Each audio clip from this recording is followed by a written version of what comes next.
The morning Renata Cruz paid $1 for a boat. She did it with a prayer under her breath and $43 left in her checking account. She did not tell her daughters. She told them she was going to the hardware store because that was what she always said when she needed time to think without anyone watching her face. The truth was she did not go to any hardware store that morning. She drove 40 minutes down a two-lane road that cut through flat, salt-smelling coastal land, past scrub pines and rusted mailboxes and a gas station with a hand-painted sign that said live bait, and she turned into a lot she had seen listed in the county surplus auction catalog 3 weeks earlier. The listing had been brief. Surplus vessel, non-operational, derelict condition, minimum bid $1. No photograph. No additional description. Most people who read county auction catalogs skipped listings like that without a second glance. Renata had read it 4 times. She had done the math the way she always did math, at the kitchen table after the girls were asleep, a notepad covered in her small, careful handwriting, numbers that were too small to be comfortable no matter how many ways she arranged them. The rent was behind by 6 weeks. The older girl, Destiny, needed braces the dentist had been recommending for 2 years. The younger one, Mia, had outgrown every pair of shoes she owned.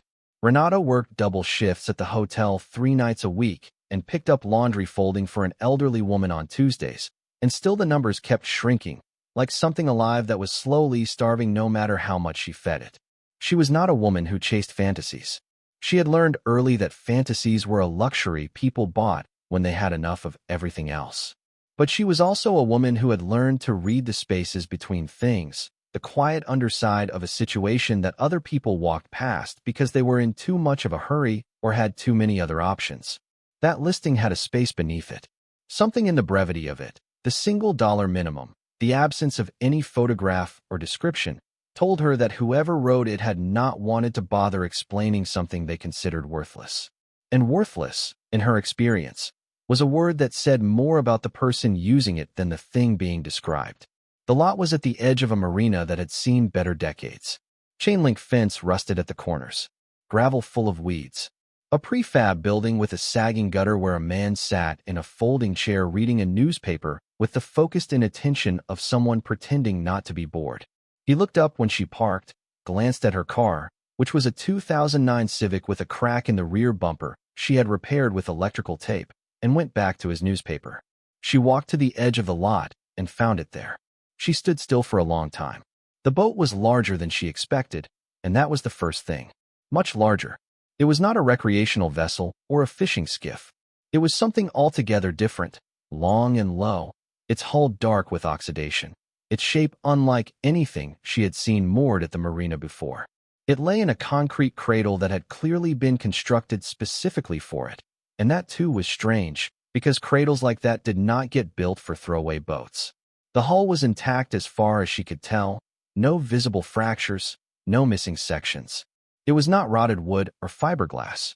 It was metal, thick and smooth in places where the oxidation had not taken full hold, a gray-green that absorbed light rather than reflecting it. She walked slowly around its perimeter. It was long, very long, longer than the listing had any business ignoring.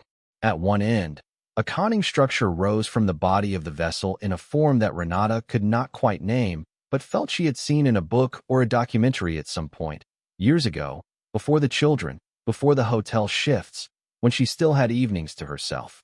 The conning structure was sealed, its hatches corroded shut. The exterior was covered in a thick layer of biological growth in places, barnacle remnants and dried salt. But beneath it she could see the deliberateness of the design, the intentionality of the form.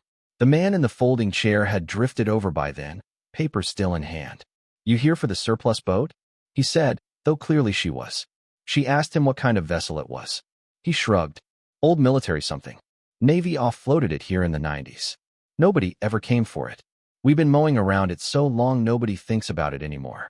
She asked if she could walk the length of it. He gestured with his newspaper. "Knock yourself out. It doesn't go anywhere." She spent 40 minutes examining it. She ran her hands along the hull in places she could reach, pressed her palm against the sealed hatch fittings, crouched, and studied the concrete cradle beneath it.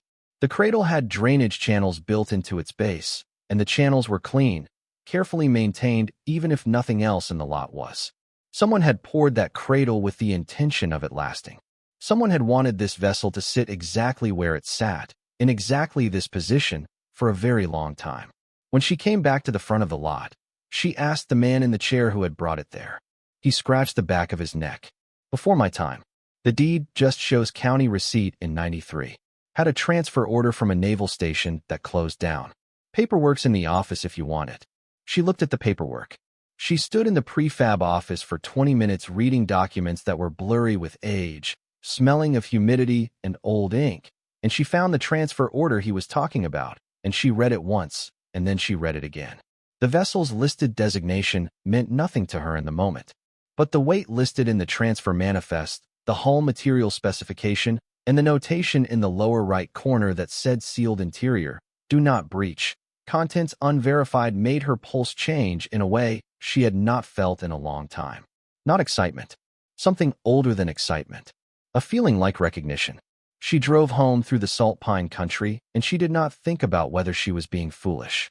She had spent enough years being reasonable that she had earned one unreasonable morning.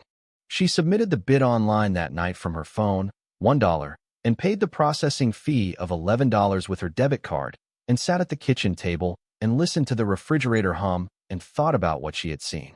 She won the auction 4 days later. There were no other bidders. Her sister Carla called her the same evening, because Carla knew everything that happened in their family with a speed that defied explanation. Carla had married a man who owned 3 dry cleaning businesses and lived in a house with a double garage and had opinions about financial responsibility that she shared frequently and without invitation. Renata, Carla said, using that particular tone, the one that managed to sound both concerned and condescending at the same time. Please tell me you did not spend money we don't have on a broken boat. It cost $1, Renata said. Plus the fees, Carla said. Plus whatever it's going to cost to do anything with it. Plus storage, probably, because where are you going to keep it? You live in an apartment. There's a cradle, Renata said. It stays where it is for now. A cradle, Carla repeated flatly. Renata, you work at a hotel. You don't know anything about boats. I know it's not what it looks like, Renata said. That's what people say when they're about to make a mistake. After the call, Renata sat with her girls and helped Mia with a worksheet about animal habitats and listened to Destiny read aloud from a chapter book, and she was present for all of it, but a part of her was still standing at the edge of that concrete lot, palm flat against gray-green metal, feeling the sealed quiet of something that had not been opened in a very long time. She had not told them. Not yet. There would be time for that when she understood what she had. The following weekend, she drove back to the marina lot with a notebook and a flashlight and a measuring tape. She had asked the manager, whose name was Dale, if she could spend some time on her property. He had shrugged in the generous, uninterested way of a man who did not care about anything happening in that lot as long as it did not require him to do any work. He gave her a padlock key for the side gate and went back to his chair. She worked methodically. She measured the exterior length. She photographed every hatch, every fitting, every marking she could find on the hull. Some of the markings had been painted over, deliberately, the original paint a different shade beneath the topcoat, and the deliberateness of that bothered her. You did not paint over hull markings on an abandoned vessel unless you had a reason to obscure what those markings said. She photographed everything and went home and spent 3 evenings on her phone, Mia asleep on the couch beside her, searching maritime records and naval archives and decommissioning logs. Most of it was bureaucratic sediment, layer upon layer of inventory language that said almost nothing. But the hull dimensions she had measured kept returning her to a category of vessel that she had not expected, and that category kept connecting her to a period of construction and a set of specifications that made the sealed interior notation in the transfer order feel less like administrative caution and more like something else entirely. She called a man named Terence Okafor, who had been recommended to her by a librarian she trusted, a librarian who had helped her navigate public records during a landlord dispute the previous year and who seemed to know a specialist for every possible situation. Terence Okafor was a retired maritime historian who had spent 30 years working with the Navy's Historical Records Office before he left the service and began consulting independently. His voicemail said he specialized in vessels of the 20th century with particular interest in Cold War-era assets. She left a message. She did not tell him what she was hoping. She only told him she had a vessel she could not identify, and she wanted a professional opinion. He called back the next morning at 7, which surprised her, and they spoke for 40 minutes while she stood in the parking lot of the hotel, still in her work uniform, watching the early traffic move past on the main road. He asked specific questions: hull dimensions, conning structure shape, material composition, the notation in the transfer order, the date and station of origin. She answered everything she could, reading from her notes, and when she finished there was a pause on his end that lasted long enough for her to become aware of her own heartbeat. "Where did you say this is located?" he said. She told him. "I'd like to see it," he said. "Soon, if that's possible." He drove down from the city 3 days later. He was a tall man in his 60s, unhurried in his movement, with the particular calm of someone who had spent decades around things that did not ask for urgency. He brought no camera, only a notebook similar to hers, and a small handheld instrument she did not recognize that he held against various points on the hull without explaining what it measured. He spent 2 hours saying very little. She walked beside him or waited at a respectful distance, depending on what seemed appropriate. The marina lot was quiet around them, gulls overhead, the distant sound of someone working an engine somewhere in the slips. When he finally stopped and turned to her, his expression was not what she expected. It was not surprise. It was more like satisfaction, the look of a man confirming something he had suspected but not been certain of. He said, "Ms. Cruz, do you know what a research submarine is?" She told him she had a general understanding. He said that during a specific period beginning in the late 1950s and continuing through the early 1980s, the Navy had commissioned a number of specialized vessels that did not appear on standard decommissioning records because they had never appeared on standard commissioning records to begin with. These were vessels used for deep water research that occasionally overlapped with classified operations. When those programs ended, the vessels were frequently disposed of in ways that fell outside normal protocols, transferred through chains of administrative paperwork that obscured their origins, sent to surplus lots or dry docks or coastal holdings where they sat and rusted and were eventually forgotten by everyone except the people who had been paid to forget them. He tapped the hull gently with 2 fingers. "This," he said, "is one of those." She asked him what that meant in practical terms. He looked at her with an expression that she would remember for a long time afterward.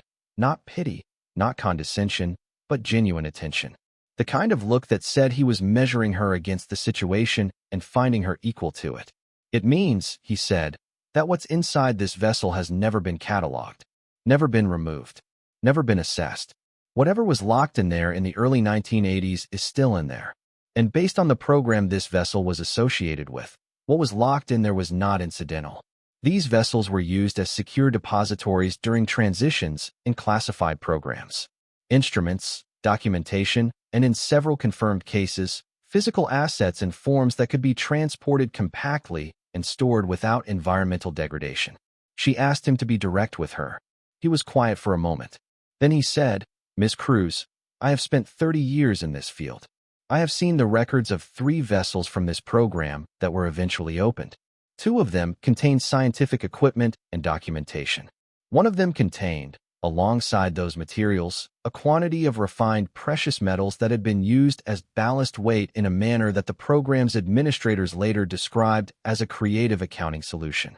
The value of that metal, when the vessel was eventually opened, was substantial enough that it required a federal arbitration process to resolve." She stood very still. Behind her, the marina lot was quiet in the particular way of places that have never needed to be loud. She asked him how substantial. He told her that the figure he was aware of, in that case, had been in the range of $60 to $80 million at the time of discovery. That was not current value. That was early 2000s valuation. The metals in question were primarily gold and platinum in specific alloy configurations used by the program for instrument, housing, and calibration standards. Then he looked at this vessel and looked at her and said, "This vessel is larger than that one." Renata drove home in silence. Not the silence of shock, because she had learned long ago not to let shock reach her before she had finished gathering information. This was a different silence. The silence of a woman who has been waiting a very long time for the world to show her something she did not already know, and who is now sitting with the first genuine surprise she has had in years, not sure yet what to do with it. She picked up Mia from school. She made dinner. She helped Destiny study for a history test. She did not say anything. But that night, after the apartment was quiet and the only light was the one above the kitchen sink that she always left on, she sat at the table with her notebook and she wrote down everything Terence Okafor had told her, every detail, every phrase, every implication, and she drew lines between them the way she had always drawn lines between expenses and income and hours worked and hours needed, building a picture out of numbers that at first did not seem to add up and then, suddenly, did. She did not sleep much, but she was not afraid. Fear was a thing for people who had something comfortable to lose. Renata Cruz had been operating without a safety net for so long that the absence of one no longer frightened her. What she felt instead was something she had almost forgotten the name of, the specific sensation of standing at the very edge of a possibility so large that her whole life up to this moment suddenly looked like a preparation. The next morning, she called a maritime attorney. His name was found in the County Bar Association directory under Admiralty and Salvage law, a specialization so narrow that there were only 2 listings. She chose the one whose office was not downtown, because downtown meant overhead costs that lawyers passed to clients.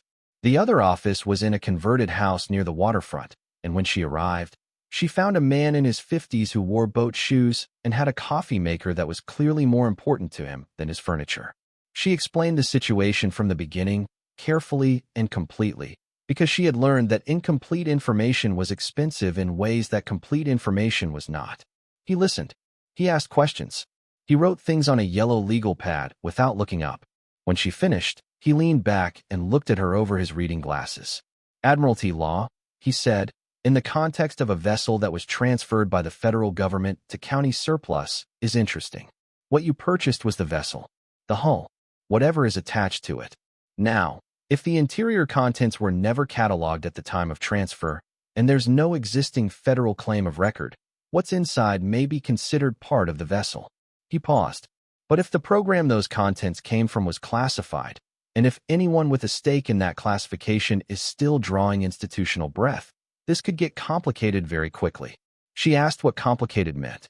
He said complicated meant someone shows up with paperwork she has never seen and begins to argue about jurisdictions she has not considered. She said she had a feeling that was going to happen. He said, then we need to be prepared before it does. Over the following 2 weeks, while she continued her hotel shifts and her Tuesday laundry folding and her careful management of $43 that had now become $51, she worked with the attorney on the documentation of her ownership, the auction record, the transfer manifest from the county, the original naval transfer order from 1993, every piece of paper that formed the chain connecting that vessel, sitting in its cradle in that weedy lot, to her name. She also arranged a formal inspection, quiet and professional, conducted by Terence Okafor in his capacity as a certified maritime historian and by a structural engineer whose name came from a recommendation and who asked no questions that Renata did not volunteer answers to. The inspection was exterior only. They did not breach the hull. They documented everything they could observe and measure from the outside, and those observations formed a report that was notarized and filed with the attorney. All of this happened in the background of her ordinary life, invisible to everyone except the people directly involved. She continued to smile at hotel guests and fold laundry on Tuesdays and help with homework in the evenings and say nothing to her daughters about any of it. Carla called twice more. The second call was longer, more pointed. She had apparently told her husband, and he had apparently shared opinions about the situation with a directness that Carla was now relaying as though they were simply reasonable observations. People buy things at auctions and then can't get rid of them, Carla said. You don't have money for storage fees. You don't have money for legal fees. What are you going to do if this turns into a liability? Renata was standing in the parking lot again. Same hotel uniform. Same traffic moving past. I'm going to handle it, she said. Renata, Carla said. And that name and that tone carried 30 years of history in it. The older sister who had gotten out, who had made different choices, who had watched Renata struggle and made peace with that struggle by deciding it was a character defect rather than a circumstance. Renata, you can't just handle it. You're a housekeeper. She works the front desk, Renata did not say. Instead, she said, I know what I'm doing. You never know what you're doing when you think you do, Carla said. She ended the call and stood in the parking lot for another minute, looking at nothing in particular. Then she went back inside and smiled at a couple checking in and handed them their key cards and told them to enjoy their stay. What nobody who looked at her that day would have known, what nobody looking at her ever would have guessed, was that this woman who had arrived at this hotel in a 2009 Civic with a cracked bumper, this woman who folded laundry for $11 an hour on Tuesdays and prayed quietly when she spent $43 on an auction she could not afford. This woman was quietly and methodically building a case for the most significant maritime salvage claim the county had seen in a generation. She did not look like someone who was doing that. That was the point. She had spent her whole life being dismissed by people who read surfaces and stopped there, and she had learned to use that dismissal the way a current uses the shape of a riverbank. You did not fight the shape. You moved along it and went somewhere the water had not been before. Terence Okafor sent her his formal report on a Thursday. She read it that evening at the kitchen table while the girls watched television in the other room. The report was 42 pages long. Most of it was technical language that she had to read slowly, cross-referencing with the notes she had been accumulating in her notebook for 3 weeks. But the conclusion section was written in plain English, and she read it twice. The vessel, the report concluded, bore all physical characteristics consistent with a Class 4 deep research platform constructed under program designation Delta-Meridian, operational from 1961 to 1983. Vessels of this class were known to have been used for secure transport and storage of classified materials during program transitions. The sealed state of this vessel's interior, combined with the absence of any decommissioning record in accessible federal archives, suggested that its contents had never been officially removed or processed. The integrity of the hull and the condition of the seals indicated that the interior had been maintained in a near-vacuum state consistent with long-term preservation of sensitive materials. The historian recommended formal assessment of the interior contents be conducted by qualified personnel under appropriate legal supervision. Near-vacuum state consistent with long-term preservation. She read that phrase 4 times. It meant that whatever was inside that vessel had been protected from the most fundamental enemies of value: air, moisture, time. It meant that whatever the program administrators had locked away in the early 1980s was still there, still intact, still exactly as they had left it. She set the report down and listened to the laughter coming from the other room, Mia's high bright sound and Destiny's lower one. And she did not cry, because she was not a woman who cried easily. But she felt something move through her chest that was too large for the small kitchen, something that pressed against her ribs from the inside. She had found it. Against all reasonable expectation, against the math that was always working against her, against Carla's voice and the cracked bumper and the $43. She had looked at a listing that nobody else had stopped for, and she had seen the space beneath it, and she had followed that space to the edge of something that was rewriting everything. Her daughters were in the next room. The rent was late. The refrigerator needed a new gasket. And in a concrete cradle in a weedy marina lot 40 minutes down a salt pine road, something sealed since 1983 was waiting for the woman who had paid $1 to find out what the world had decided was worthless. She closed the report and picked up her phone and texted the attorney 2 words. "Call me." He called her back within 10 minutes, and they talked for an hour, and by the time she hung up, she had a meeting scheduled and a plan in motion and a feeling that was very different from the hope she had been carrying for years. This was not hope. Hope was uncertain. What she felt now had edges to it, like something she could press against and feel the resistance of, like something real. She went to the door of the other room and leaned against the frame and watched her daughters for a moment. Mia was lying on her stomach on the floor, chin in her hands. Destiny was curled in the corner of the couch with the chapter book. The light was warm and ordinary, and the television was showing something neither of them was fully watching. She did not say anything yet. There would be time for that. But she let herself feel, just for that moment, what it was going to be like to tell them. Then she went to her room and set her alarm and lay down and closed her eyes and listened to the apartment settle around her. And beneath all of it, beneath the refrigerator hum and the sound of traffic and the particular silence of an apartment that has been made into a home through will alone, she could almost feel it, 40 minutes down the road, sealed and intact, and waiting. The thing that everyone else had decided was not worth a second look. She had paid $1. She had been right. The meeting happened on a Tuesday, which was one of her laundry days, and she rearranged it without explaining why to the elderly woman whose name was Mrs. Patton and who paid her in cash from a ceramic rooster on the kitchen counter. She told Mrs. Patton she had a family matter. Mrs. Patton said that was fine and offered her a cookie from a tin that had been on the counter for an indeterminate period. Renata took the cookie and drove to the attorney's office and sat across from him at the table that was too big for the room and listened to him explain what the next several weeks were going to look like. The attorney's name was Graham Holt, and he had spent 22 years doing admiralty and salvage work before most of his peers had decided the specialty was too narrow for a sustainable practice. He had stayed because he found the law genuinely interesting, and because boat shoes were comfortable, and because the waterfront office cost less than a downtown address. He was not a flashy man. He did not use words he did not need. That was the thing Renata had decided she trusted about him in the first 5 minutes of their first conversation. He walked her through the legal framework the way a good teacher walks a student through a proof, step by step, making sure each piece was solid before adding the next. The vessel had been transferred from federal surplus to county inventory and from county inventory to her through a documented auction process. The chain of title was clean. What it did not address, and what would need to be established through a separate process, was the status of the interior contents. Under Admiralty law, he explained, the contents of a vessel purchased at auction were generally considered part of the vessel. But when those contents had a potential connection to classified federal programs, the situation entered a zone where general principles met specific exceptions, and specific exceptions were where lawyers earned their fees.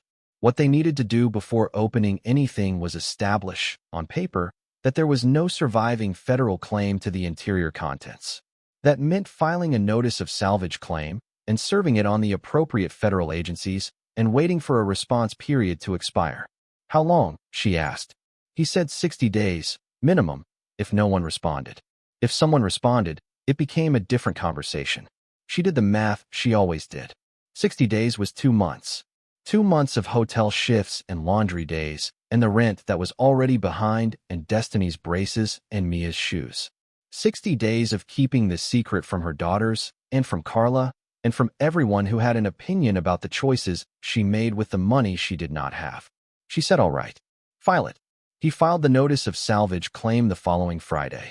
Renata drove back to the marina lot that same afternoon with no particular purpose except to stand near the vessel for a while. She had developed a habit of doing this that she could not entirely explain. It was not superstition. She was not a superstitious woman.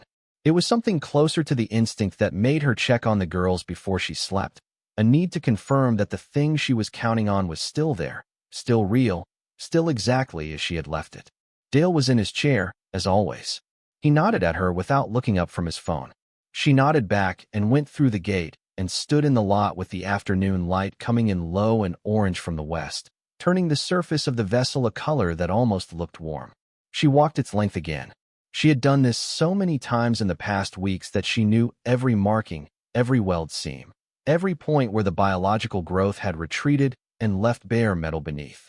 There was a section near the stern where the outer coating had been applied unevenly, a patch where someone had worked quickly or carelessly, and beneath that patch, if the light was right, you could see the ghost of an original designation that the topcoat had not entirely erased. She had photographed it from every angle. Terence Okafor had cross-referenced it against program records and confirmed it matched the designation sequence of the Delta-Meridian class. She pressed her palm against the hull the way she always did. The metal was cool even in the late afternoon. It did not feel like 40 years. It felt like something that had been waiting with a patience that had no relationship to time at all. She drove home. She made dinner. She checked the mail and found a past due notice from the utility company that she set aside to deal with on Friday when her paycheck cleared. She helped Mia with a spelling list and listened to Destiny practice a presentation she was giving at school the next week about a woman named Harriet Tubman who had moved through dangerous country by reading the stars and the landscape and trusting her own sense of direction when every reasonable voice around her would have said to stop. Renata sat on the edge of the couch and listened to her daughter read those words and felt something quiet and enormous move through her. She had not told them yet, but she looked at Destiny standing in the small living room with her paper in hand, her voice steady and serious, and she thought about what it would mean to tell her. What it would mean to say, "We are going to be all right." Not because someone gave us something. Not because luck arrived from a direction we weren't watching. Because I looked at something everyone else dismissed, and I saw what was actually there, and I did not look away, and I did not stop, and now we are going to be all right. Not yet, but soon. The 60 days moved the way all waiting moves, slowly at first, and then in sudden lurches. She marked them off in her notebook, not dramatically, just a small check at the end of each week. 3 weeks in, the attorney called to say that a response had come from the Department of Defense, not a claim, but an inquiry. They were asking for clarification on the vessel's identification number and the basis of the salvage notice. This was not unusual, Graham Holt explained. It was bureaucratic momentum, the reflex of an institution that had received a notification and needed to process it without necessarily knowing what to do with it. She asked if it meant someone was going to contest the claim. He said it meant someone had noticed the claim. Those were different things. He had filed a response providing the documentation they requested, including the transfer manifest and the county auction record, and they would wait to see what came next.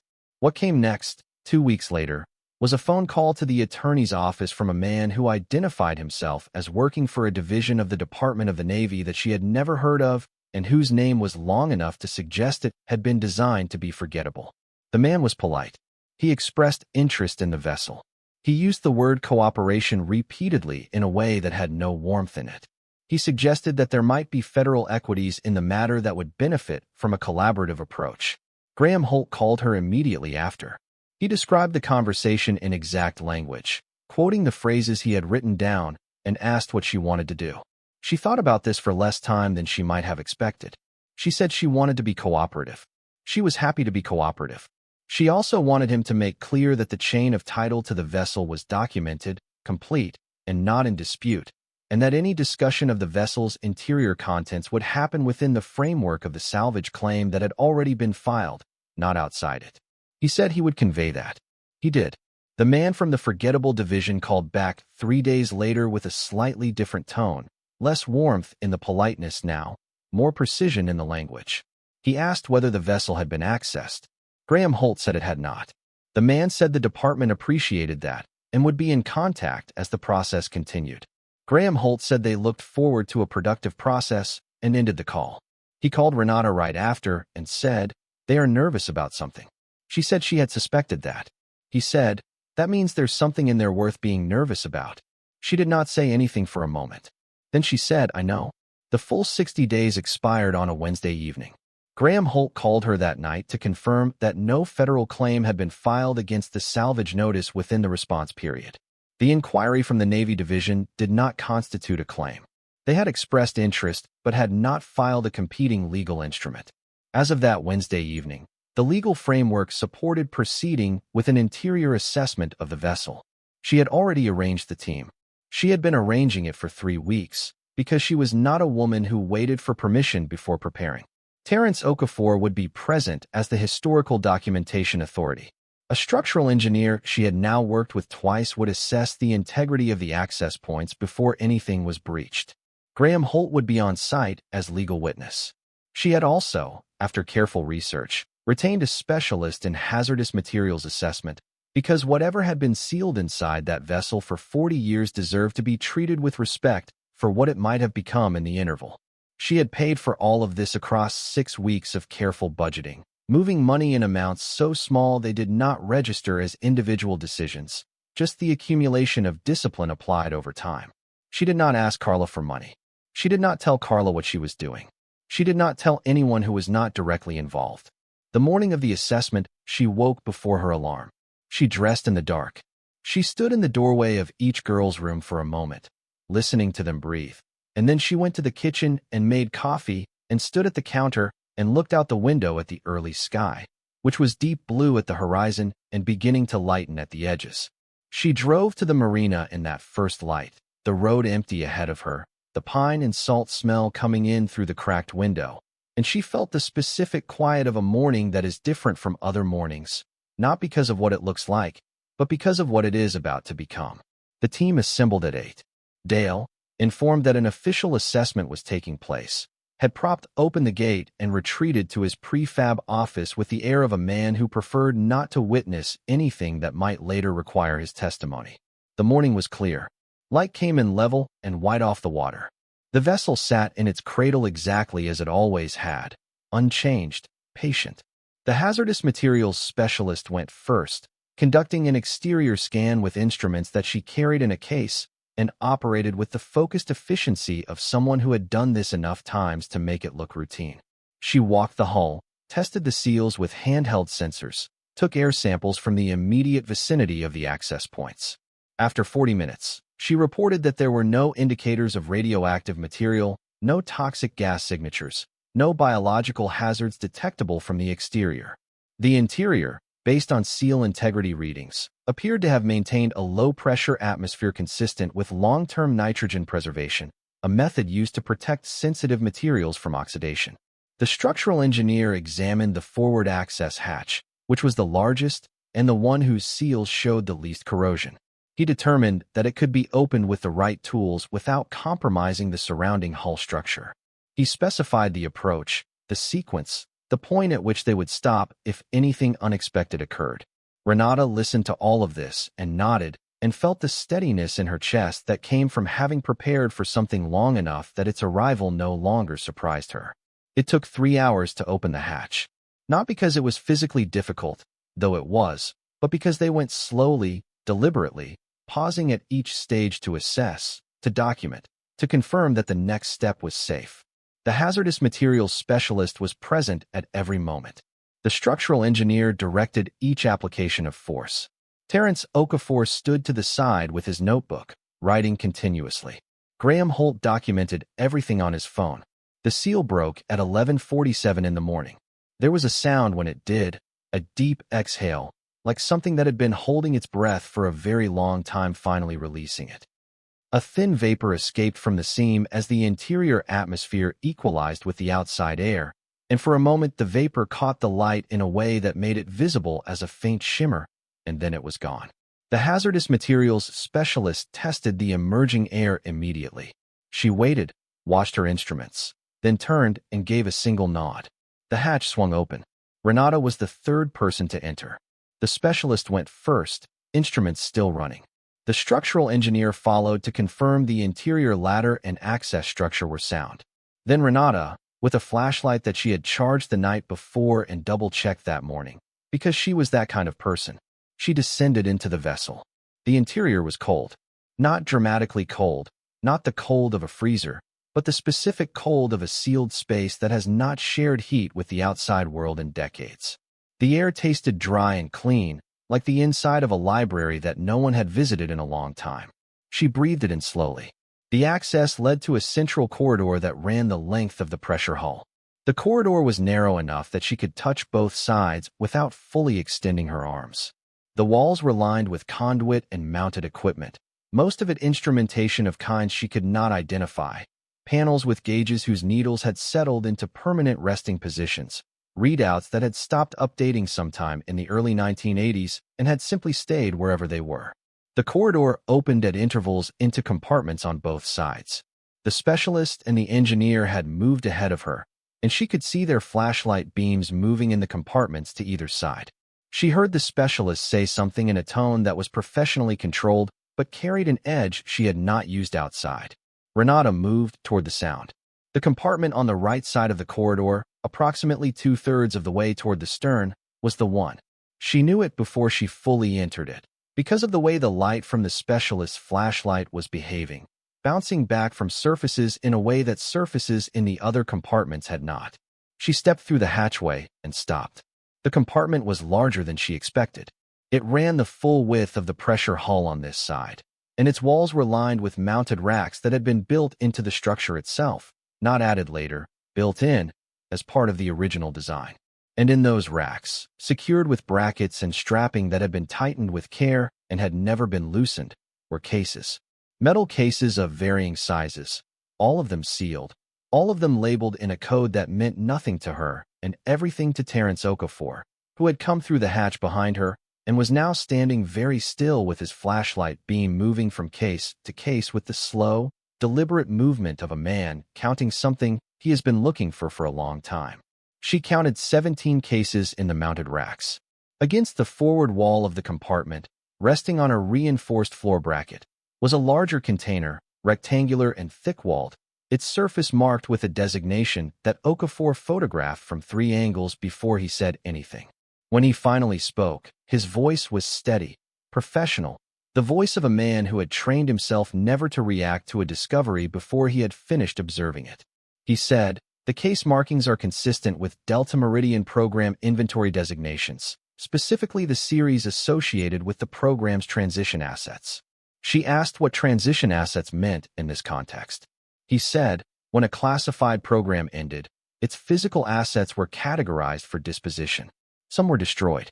Some were transferred to other programs. Some were designated for secure long-term storage pending decisions that, in several cases, were never made. He paused. The assets in that category tended to be things the program administrators did not want to destroy but could not officially acknowledge. Things that existed in a space between classified and declassified that the bureaucracy did not have a clean way to handle. She asked him what kinds of things those were. He moved his flashlight beam to the large floor container.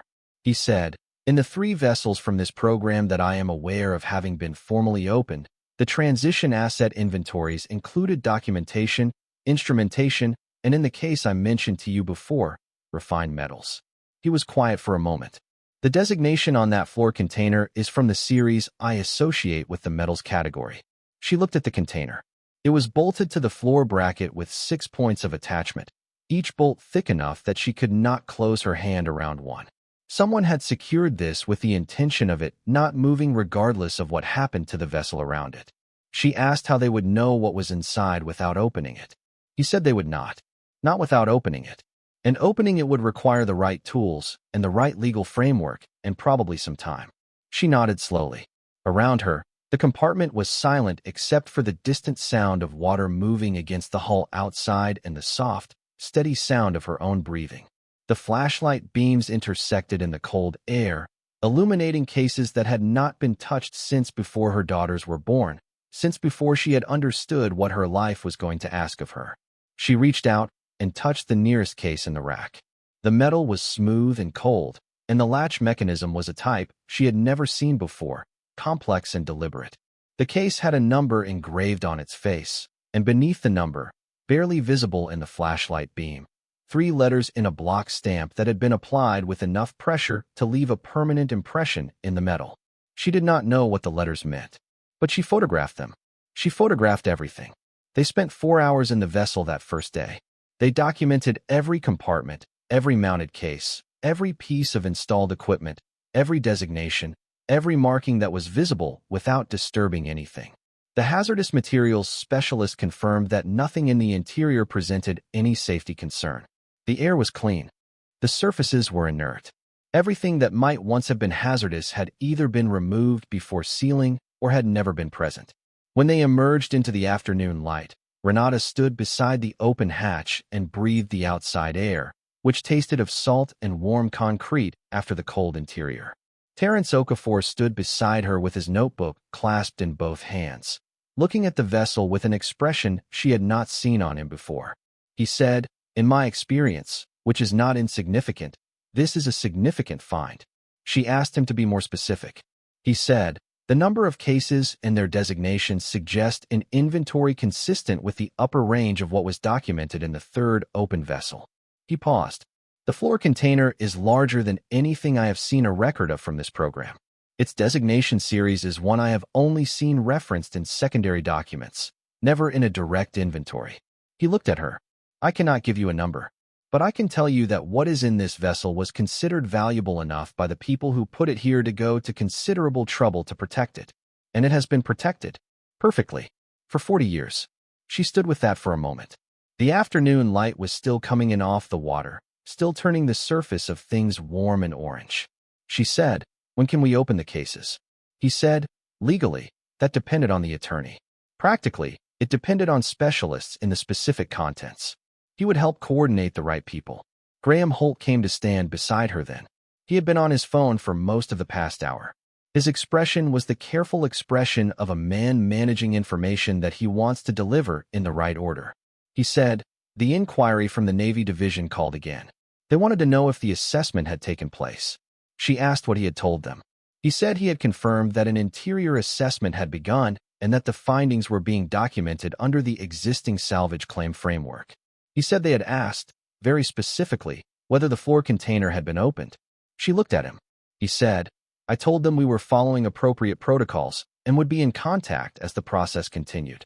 She asked what he thought their call meant. He said it meant they knew about the floor container, which meant they had records of what this vessel carried that they had not volunteered during the inquiry period, which meant, in his legal opinion, that they were going to become more assertive about the situation now that it was clear the vessel had been accessed.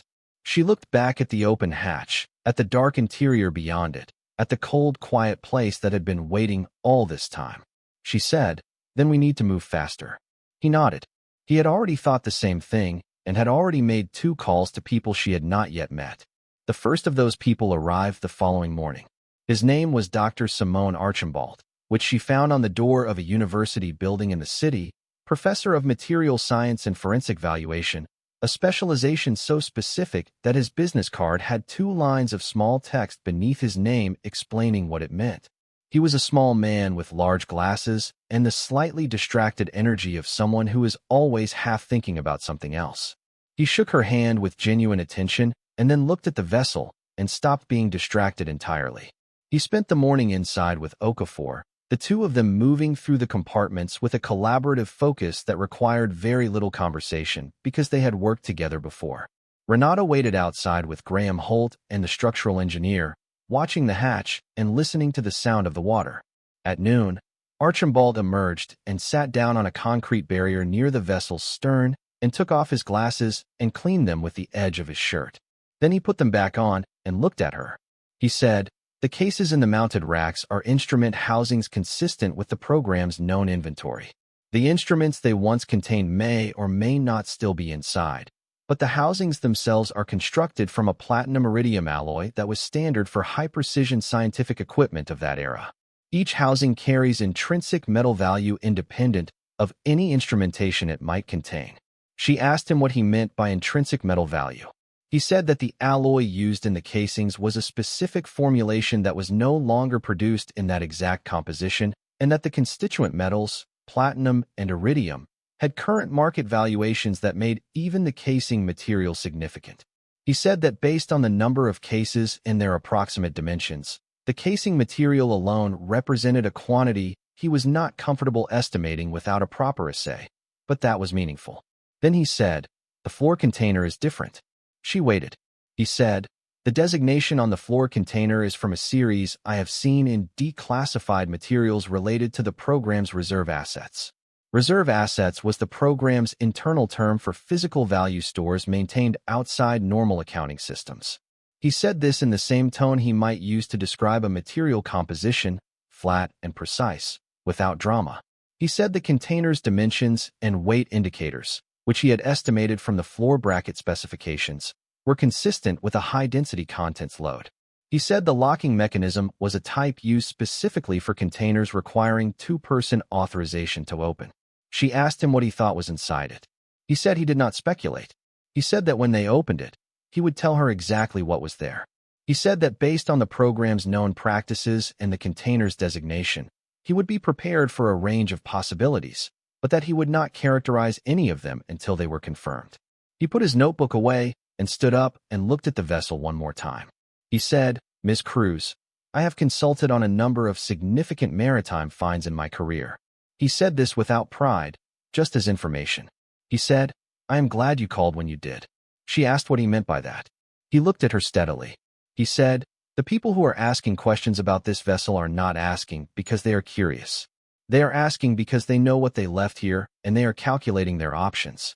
The faster we establish a complete, documented inventory, the narrower their options become." She thanked him and he went back inside. The second person Graham Holt had called arrived that afternoon. Her name was Patricia Ewan and she worked for a firm that specialized in federal property disputes, specifically cases involving classified programs and surplus disposition. She had represented the government in 3 such cases and private parties in 7 others, and she had, according to Graham Holt, a reputation that people in the relevant federal offices found uncomfortable. He said this last part with a small amount of satisfaction. Ewan was direct in the manner of someone who found directness efficient rather than aggressive. She had reviewed the documentation Graham Holt had sent her, and she had formed a view, which she shared without being asked, because she found that saving time at the beginning was always worthwhile. She said the federal position, as she expected it to develop, would be that the vessel's classified program origins created a residual federal interest in the interior contents that was not extinguished by the surplus transfer. She said this was a position that had been tried before in similar cases and had produced mixed results, and that the outcome in each case had depended heavily on two things. First, the completeness of the documentation supporting the chain of title and the salvage claim. Second, the specificity of the federal designation attached to the contents. If the contents carried a designation that was still classified, she said, the federal argument became stronger. If the designation was from a program that had been fully declassified, the argument weakened considerably. She asked Terence Okafor, who had come back out of the vessel, whether the program designations on the cases and the floor container were from a classified or declassified program. Okafor said that the Delta-Meridian program had been formally declassified in 2011 following a congressional review of Cold War-era classified programs. The declassification was complete and on record. Ewan said, then we are in a stronger position than they expected. Renata asked what stronger meant in practical terms. Ewan said it meant that a federal claim based on classification status would not hold. It meant that the argument would shift to surplus transfer protocols and whether the transfer had been conducted properly.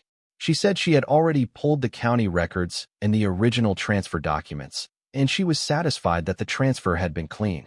She said that left the federal side with narrower options than they wanted, and that she expected them to apply pressure through informal channels, which was what the phone calls to Graham Holt already represented. She looked at Renata with the direct attention she gave everything. She said, they're going to try to make this complicated and slow and expensive in the hope that you run out of resources before the process resolves in your favor. Renata held that for a moment. Then she said, how do we make sure that doesn't happen? Ewan said, we move quickly, we document everything, and we open that container on the record before they file anything that could delay access. She asked when. Ewan looked at Archambault. Archambault looked at his phone and then at Okafor. They exchanged something efficient and technical, and then Archambault said, 2 days. He could have the right tools and the right personnel here in 2 days. Renata looked at the vessel one more time. At the open hatch, at the gray-green hull, at the cradle that someone had poured with the intention of keeping this exactly here, in exactly this position, for a very long time. She said, 2 days. The following 2 days were the longest she could remember since the girls were small, and she had been working 2 jobs and learning to be a mother without anyone to ask how it was done. Not because anything went wrong. Nothing went wrong. Everything moved exactly as planned, which was itself a kind of miracle that she did not take for granted, because in her experience plans held only when you had prepared them carefully enough and stayed close enough to every detail to catch the things that wanted to slip. She worked her hotel shifts. She helped with homework. She spoke to no one outside the team about what was happening. Carla called once, and she let it go to voicemail and listened to the message later, which was about something else entirely, a family gathering being planned for the following month. And she felt a sudden complicated love for her sister that had nothing to do with agreement and everything to do with the fact that whatever happened in the next 48 hours was going to change the conversation between them permanently. On the morning of the opening, she drove to the marina in the early light, as she always did. The team was already there when she arrived. Everyone was. The hatch was already open, already accessed, the team moving through the established protocol with the focused calm of people who understood what was at stake and had decided that professionalism was the only appropriate response. The floor container took 40 minutes to open.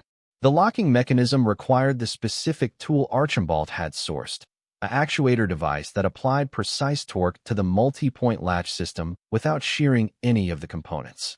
The 2-person authorization system had to be bypassed through a procedure that Archambault had researched from program maintenance records obtained through a declassified document archive. Everything was documented in real time, photographed and noted, witnessed by Graham Holt and Patricia Ewan, who stood just inside the compartment hatch with expressions that revealed nothing. When the lid disengaged, it moved with a pneumatic assist that had been built into the container's design, rising smoothly and revealing a tray of sealed compartments arranged in a grid. Archambault photographed the tray before touching anything. Then he lifted the first compartment cover. The gold was not loose. It was not piled or scattered. It was formed into bars of a specific size, cast to a specification that Archambault recognized immediately and identified aloud for the documentation record. He said the bars were consistent with a high-purity formulation used as instrument calibration standards by the program, which was a way of saying that the program had stored value in a form that could be officially described as scientific equipment. Each bar carried a stamp. Each stamp matched a series in program records. Each bar was exactly as it had been in 1983. There were 4 trays in the container. Each tray held 24 compartments. Each compartment held 2 bars. She did the arithmetic in the same way she did all arithmetic, quickly and without theater. It was not exact. It would not be exact until a proper assay. But the approximate weight, calculated from the bar dimensions and the known density of gold at this purity, and multiplied by the current spot price that Archambault had on his phone, produced a number that she said to herself once and then did not say aloud. That was gold. That was one material in one container. Archambault moved to the mounted cases in the racks. The first case he opened contained instruments. Intact, preserved, functional as far as could be determined without testing. The casing was platinum iridium, as he had said, and the instruments inside were devices that had not been manufactured in 40 years and whose replacement value in the scientific community was, he said, considerable. The second case contained documentation. Classified documentation from the program's operational period, now fully declassified, representing a historical archive of Cold War-era deep-water research that Okafor described, with the restraint of a man who had been trained not to use the word extraordinary, as exceptionally complete and probably unique. The third case contained something Archambault did not immediately identify. He examined it for several minutes in silence, turning it carefully in his gloved hands, holding it to the flashlight from different angles. Then he set it down gently and looked at her. He said, "This is a platinum disc used as a reference standard for the program's spectrographic instruments. The disc itself is approximately 2 kilograms of platinum at a purity of 99.9%. He said there were 17 cases in the racks. He said not all of them would contain platinum discs, but that based on the labeling, several would.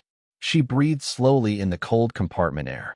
She looked at the container with its 4 trays, at the racks with their 17 cases, at the corridor beyond the compartment hatch leading to the other spaces in the vessel, some of which had not yet been fully assessed.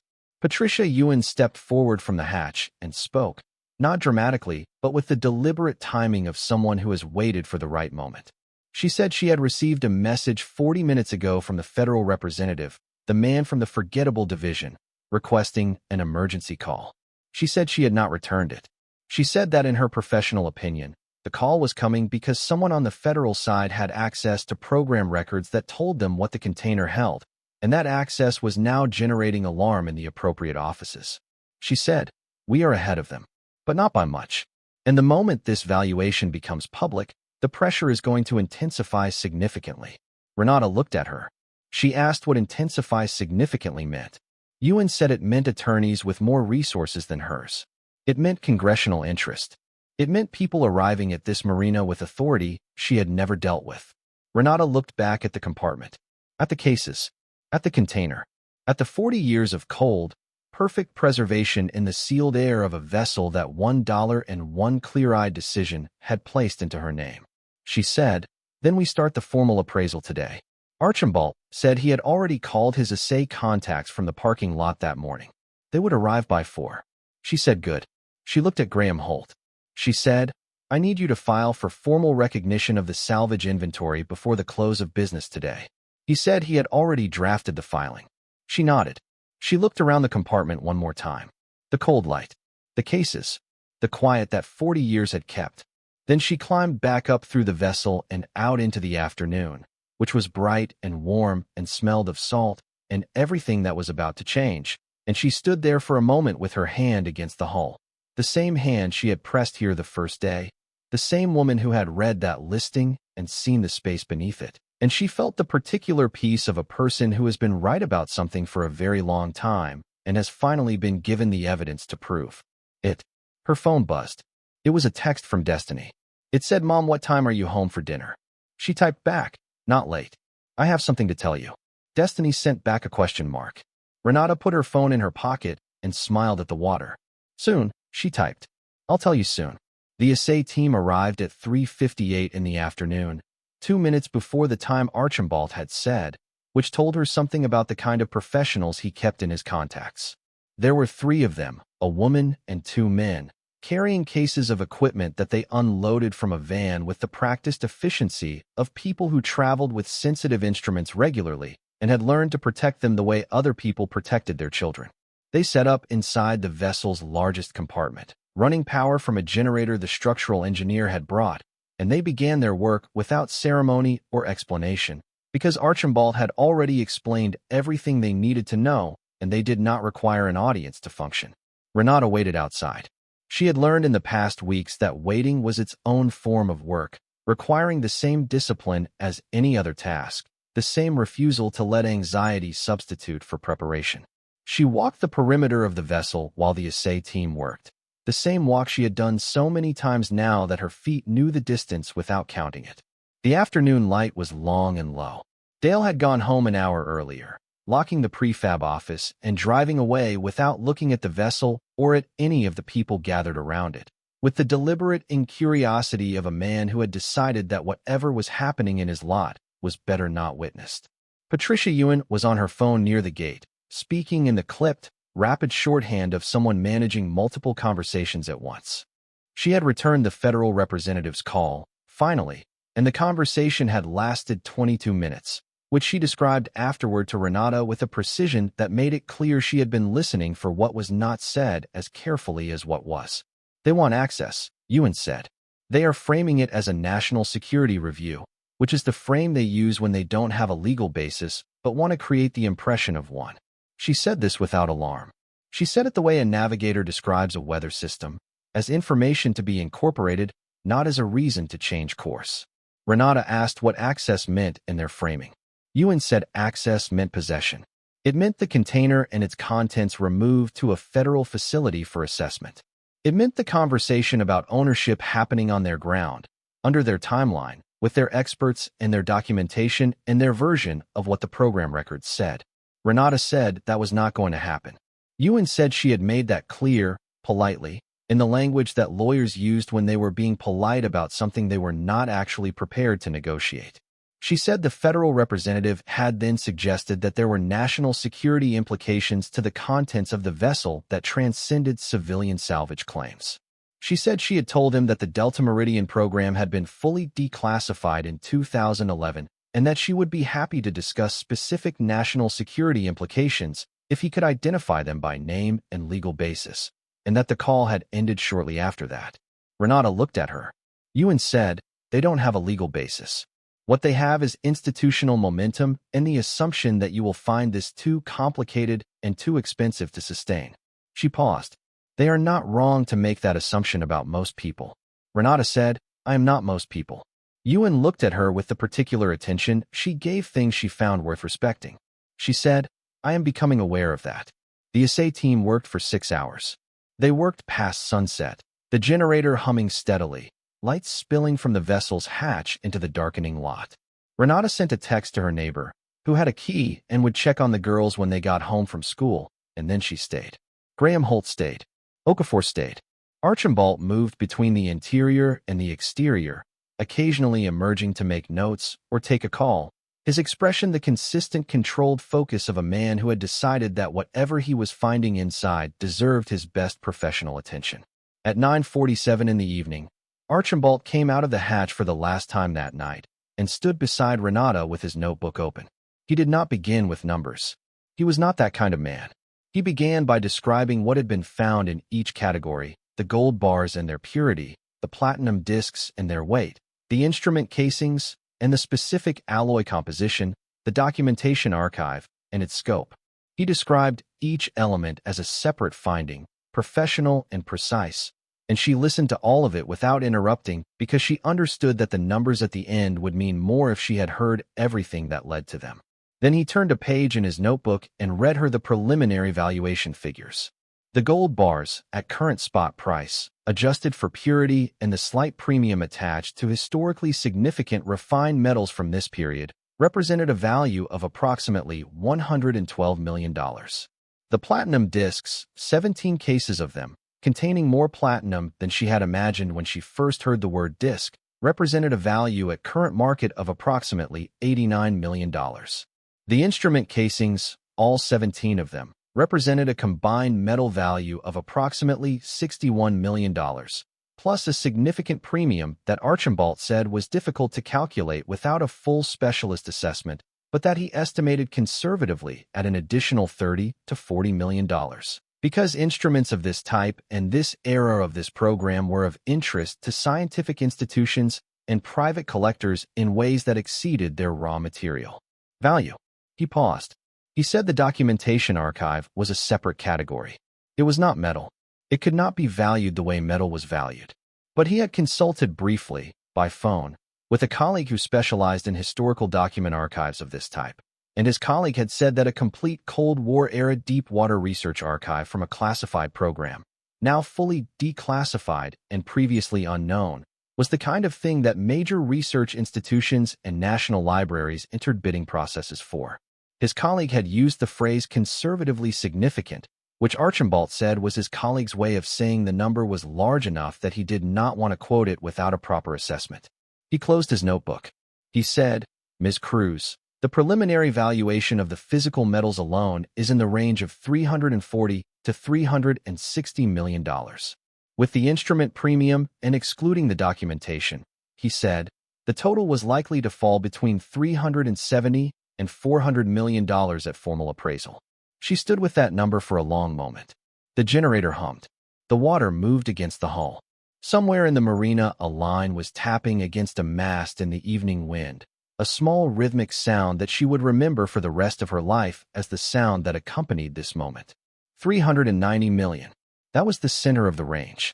That was the number that, when she said it to herself in the quiet of her own mind, did not feel like a fantasy or an exaggeration. It felt like the final result of an arithmetic that had been building for a very long time. $1.43 in a checking account, and 6 weeks of late rent, and all the years before that. All the mornings before this one, adding up to this number the way every careful, difficult, disciplined choice she had ever made had been adding up to something she had not yet been able to see. She said thank you to Archambault.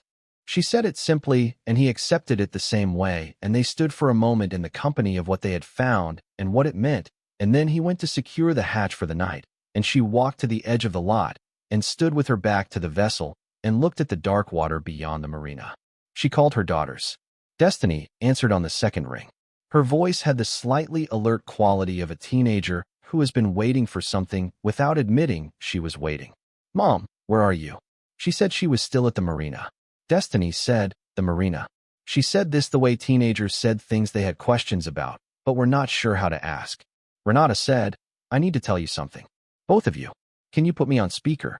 She heard the fumbling of the phone, and then Mia's voice in the background asking what was happening, and Destiny saying, "Just come here."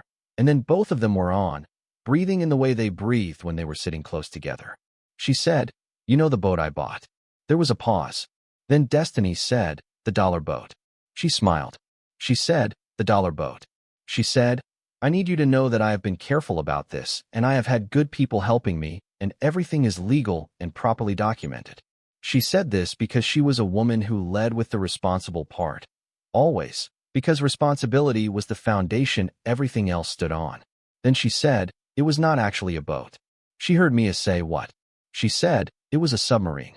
A research submarine from a classified Navy program. And it has been sealed since 1983. And today we opened it." The silence on the phone was the specific silence of two people who are processing something that does not fit into any existing category. Destiny said, "Okay." She said, "Inside it there was gold. And platinum. And other things that are valuable." She said, "We have had professional appraisers here, and they have given us a preliminary number." Mia said, "How much?" She told them. The silence this time was longer. Then Mia said, "Mama." And that word, in that voice, in that particular way that Mia had of saying mama when something was too large for any other word, that was the moment that broke through the discipline she had been maintaining for weeks and months and years, broke through the careful professional distance she had kept from her own hope, and she stood at the edge of the marina lot in the dark and let the feeling come. Enormous and warm and overwhelming in the way that only the things you have worked hardest for are ever truly overwhelming. And she breathed through it slowly because she was still herself. Even now, still the woman who breathed through things slowly. She said, "We are going to be all right." Mia said, "We are going to be all right." Destiny said nothing for a moment, and then she said, "Mom, I knew you were right about the boat." She had not known. She had been 12 years old when her mother drove to a county surplus lot on a Tuesday morning and paid $1 for something nobody wanted. And she had found out about it in stages, carefully managed stages, because her mother managed everything in carefully managed stages. But she said she had known, and Renata let her have that, because sometimes the love in a thing matters more than the accuracy. She drove home. She sat with her daughters at the kitchen table with the notepad and the notebook, and she showed them everything she had written down, every step, every decision, every name, every number, and she explained each piece the way she explained everything, carefully and completely, because they were old enough to understand the whole story, and they deserved to know that nothing about this had been luck. Nothing had been chance. Everything had been work. Mia sat with her chin in her hands and looked at the numbers on the notepad and said, "You did all this by yourself." She said, "I had good people helping me." Mia said, "But you found it." She said yes. She had found it. Destiny said, "Are people going to try to take it?" She said, "Some people are going to try." And then she said, "They are not going to succeed." She said that with the same quiet certainty, she said all true things, the certainty that came not from confidence, but from preparation, and her daughters heard it the way they had always heard it, as a fact rather than a wish. The next 10 days were the most complicated of the entire process, and the entire process had not been simple. The federal pressure arrived in the form it always arrived in when institutional power met an obstacle it had underestimated, layered and indirect, inexpensive in ways designed to exhaust rather than to defeat. The representative from the forgettable division escalated to his superior, whose title was longer and whose manner was correspondingly more formal. Letters arrived at Graham Holt's office citing statutes that Patricia Ewan read carefully and annotated with a thoroughness that made clear she had been expecting them. Meetings were requested. Timelines were implied. Language was used that was not quite threatening and not quite cooperative and was specifically designed to occupy a space where the meaning was deniable. Ewan managed all of it. She had the particular gift of being able to read the architecture of a legal argument in the way an engineer reads a load-bearing structure, finding the points where the weight was actually resting and the points where it was only pretending to. The federal arguments, she told Renata in their daily calls, were built on two assumptions. The first was that the program origins of the contents created a residual federal ownership that survived the surplus transfer. The second was that the national security framing would create enough uncertainty to slow the process until they could establish a stronger position. Both assumptions, she said, were wrong, and she had already filed documents demonstrating why. The declassification of 2011 had been complete and explicit, covering all program assets including any that had not been formally inventoried at the time of declassification. The surplus transfer had been clean. The salvage claim had been properly filed and served. The formal appraisal was proceeding under court supervision, which meant that any attempt to delay or interfere with the process would require a court order, and getting a court order required a legal basis, and the legal basis they were claiming did not hold. She said this in the same tone she said everything, which was the tone of a woman who had spent decades watching institutions mistake confidence for correctness and had learned to find the gap between those two things. The federal side filed a motion to stay the appraisal process pending a national security review. Patricia Ewan filed a response within 6 hours. The motion was heard 4 days later by a federal magistrate who read the briefs with the visible patience of someone who had seen this particular argument before in different clothes and had opinions about it. He denied the stay. He said the declassification record was clear, the chain of title was documented, and a national security review of materials from a program that had been fully declassified 13 years earlier required a more specific basis than the motion had provided. The federal representative called Patricia Ewan that afternoon. The conversation was brief. He asked whether there was a framework for a negotiated resolution. She said she was always willing to discuss frameworks. She said any framework would need to begin with a formal acknowledgement that the vessel and its contents were the legal property of her client. He said he would need to consult with his principals. She said she would be available. He did not call back. What arrived instead, 3 days later, was a letter, not from the forgettable division, but from a congressional office. A representative from the state, someone whose name Renata recognized from election signs she had seen for years on the road she drove, had written to express congressional interest in the matter and to request a briefing. The letter was addressed to Patricia Ewan and copied to Graham Holt, and to the federal representative and to 2 other offices whose names she did not know. Ewan read the letter twice and then called Renata and said, "This is actually good." Renata asked why congressional interest was good. Ewan said, "Because it means someone has decided that having a single mother from this county legally own a $390 million Navy asset that the federal government abandoned in a marina lot and forgot about for 40 years is a story that belongs in the public record." She paused. "Which means the pressure to make this quietly disappear has just become more complicated for the people applying it." Renata sat with that. Then she asked, "How does that help us?" Ewan said, "It helps us because the federal side now has to calculate the optics of continuing to contest a salvage claim against a private citizen who followed every legal protocol correctly. At the same time, a congressional office is watching the process. The calculus of that calculation," she said, "generally favors resolution." The formal appraisal was completed on a Friday. It took 4 days and involved 7 specialists, each credentialed in the specific category of material they assessed. The final report was 47 pages long and was submitted simultaneously to the court supervising the process, to Patricia Ewan, and to Graham Holt.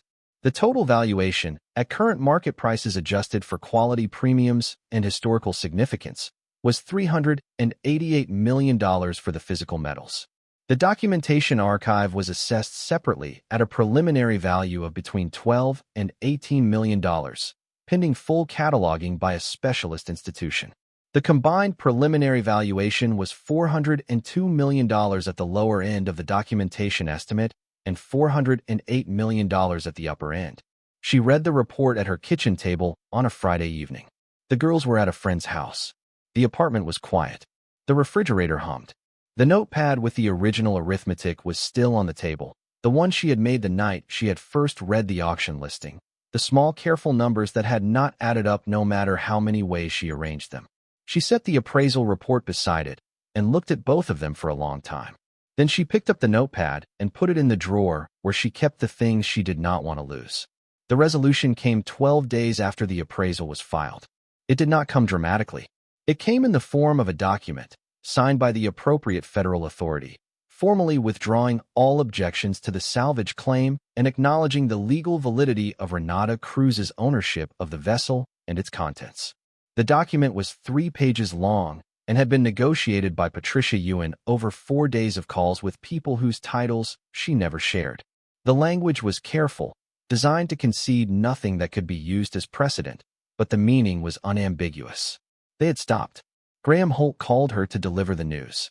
He was not an expressive man, but she could hear in the way he spoke that this outcome had given him something. Not satisfaction exactly, more like the specific relief of a person who has applied everything they know to a problem and watched it yield. He said, "It's over. You won." She said, "We all won." He was quiet for a moment, and then he said, "Ms. Cruz, in 22 years of practice, I have not handled a case quite like this one." He said it without flourish. He said it as a thing he simply wanted her to know. She thanked him. She thanked Patricia Ewan, who received her thanks with a crisp efficiency that was its own form of warmth. She thanked Terence Okafor, who had been the first person to take her seriously, the first person who had looked at what she found and seen what she saw. She thanked Archibald, who said he looked forward to reading about the documentation archive when it was cataloged, and that he hoped she would send him a copy of the final report. She went to the marina that afternoon, not because there was anything she needed to do there, but because she needed to stand beside the vessel one more time in the knowledge of what it had become. The lot was the same. Dale was in his chair. The water was the same color it always was in the afternoon. The vessel sat in its cradle exactly as it had always sat, gray-green and quiet, and utterly unchanged by everything that had happened around it. She walked its length. She ran her hand along the hull. She stood at the forward hatch, open now, the interior accessible and documented and inventoried informally, legally, completely hers.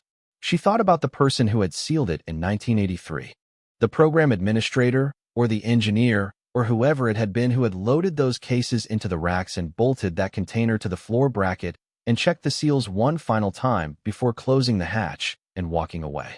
What had they been thinking? Whether they had expected someone to come back for it. Whether they had known, even as they sealed it, that no one ever would. Whether they had understood that they were, in the act of hiding it, delivering it to the future in a form that would survive the dissolution of the program that created it, and the bureaucratic forgetting that followed, and the 40 years of salt air and changing tides. She did not know. She would never know. But she thought about the care with which it had been done. The nitrogen preservation. The floor bracket with its 6 points of attachment. The deliberateness of the hiding. It was the work of someone who believed in what they were protecting, even if they could not say so openly. It was the work of someone who had decided that some things were worth preserving past the moment that required them. She understood that instinct. She had been operating on a version of it her entire life, protecting things carefully, preserving them against the odds, maintaining the integrity of what she was building even when she could not yet see what it was building toward. She closed her hand around the edge of the hatch and felt the cold metal against her palm. She said, "Thank you," quietly, to no one in particular, or perhaps to someone in particular, someone 40 years gone. "Thank you for leaving it here. Thank you for building it to last." Then she stepped back and looked at the vessel one final time and walked out of the lot to her car. Carla called that evening. She called the way she always called, without checking whether the time was convenient, which Renata had long ago accepted as simply the way Carla was, the older sister who moved through the world with the assumption that her timing was correct by virtue of being hers. But tonight the call was different from the first ring. Renata could hear it in the quality of the silence before Carla spoke, a silence that held something that was not characteristic of her. "There was an article," Carla said. "Online." She named the outlet, a regional news site that covered business and legal matters in the county. She said, "It says your name. It says you found something in a boat you bought at auction." Renata said, "It wasn't actually a boat." There was a pause. Carla said, "How long have you known?" Renata said, "A while." Another pause. Then Carla said, "Why didn't you tell me?" She thought about how to answer that. She could have said, "Because you told me I was being foolish." She could have said, "Because you call me a housekeeper." She could have said, "Because the hardest part of carrying something large is doing it, while people who love you tell you to put it down." She could have said all of those things because they were true. Instead, she said, "I needed to be sure first." Carla was quiet for a long moment. Then she said, "Renata, the article says $388 million. She said, "That's the metals. The full figure is higher." Carla said nothing. This was extraordinary because Carla always said something. The silence stretched long enough that Renata checked the phone to make sure the call was still connected. Then Carla said, in a voice she had not used since they were children, quiet and stripped of its usual certainty, "I told you it was going to be a liability." Renata waited. Then Carla said, "I am sorry I said that." Renata felt the thing move through her chest again, different this time, smaller and more specific, the particular feeling of receiving an apology from someone who has made you earn it for years and who is now, finally, seeing what you always saw. She said, "I know." Carla said, "Are you all right?" She said, "I'm better than all right." Carla said, "The girls." She said, "The girls are going to be fine. Everything is going to be fine." She heard Carla breathe out, a long, slow exhalation that carried something Renata recognized as the release of a worry that had been held for a very long time. The particular worry of an older sister who had decided that managing her fear for her younger sister meant doubting her, and who was now understanding what that doubt had cost. The article Carla had found was the beginning of the public story. More followed. Regional outlets first, then national ones, drawn by the combination of elements that made the story something that exceeded the usual categories. The Navy program, the sealed vessel, the surplus auction, the single mother who had paid $1, the appraisal figure that reporters kept rechecking with disbelief before printing. She did 2 interviews. She chose the reporters carefully, the ones who asked specific questions and listened to the answers rather than shaping them toward a version they had already decided to write. She told the story completely and in order, The way she told all stories, beginning with the auction listing and the space she had seen beneath it, moving through the team she had assembled and the legal process she had navigated, ending with the appraisal and the federal withdrawal. She did not dramatize it. She did not use the language of miracles or luck. She used the language she always used, the language of preparation and observation and work done over time. One of the reporters asked her what it felt like to have found something no one else noticed. She said, "I noticed it because I was paying attention." She said, "People overlook things every day, not because they can't see them, because they've decided in advance what they're going to see." The reporter asked what she had seen when she first looked at the vessel. She said, "I saw that someone had taken a great deal of care with something they then pretended to abandon." She said, "In my experience, that kind of care does not accumulate by accident." The reporter looked at her for a moment and then wrote something down. The conversion of the appraisal into accessible wealth was not instantaneous. These things never were. There were legal structures to establish, tax considerations that required a specialist, decisions about how to manage assets of this scale that she approached with the same methodical care she brought to every financial decision she had ever made, which was now serving her at a scale she had not previously imagined, but for which the principles remained exactly the same. She worked with a financial advisor recommended by Patricia Ewan, a woman named Dr. Constance Bell, who had the specific gift of explaining complex things in plain language without condescending, and who seemed genuinely interested in helping Renata build something durable rather than something spectacular. They met 4 times in the first month. Renata came to every meeting with a notepad and questions written in advance, because she did not ask questions she had not thought about, and she took notes throughout because she did not trust memory with things this important. Bell commented, in their 3rd meeting, that she was one of the most prepared clients Bell had worked with.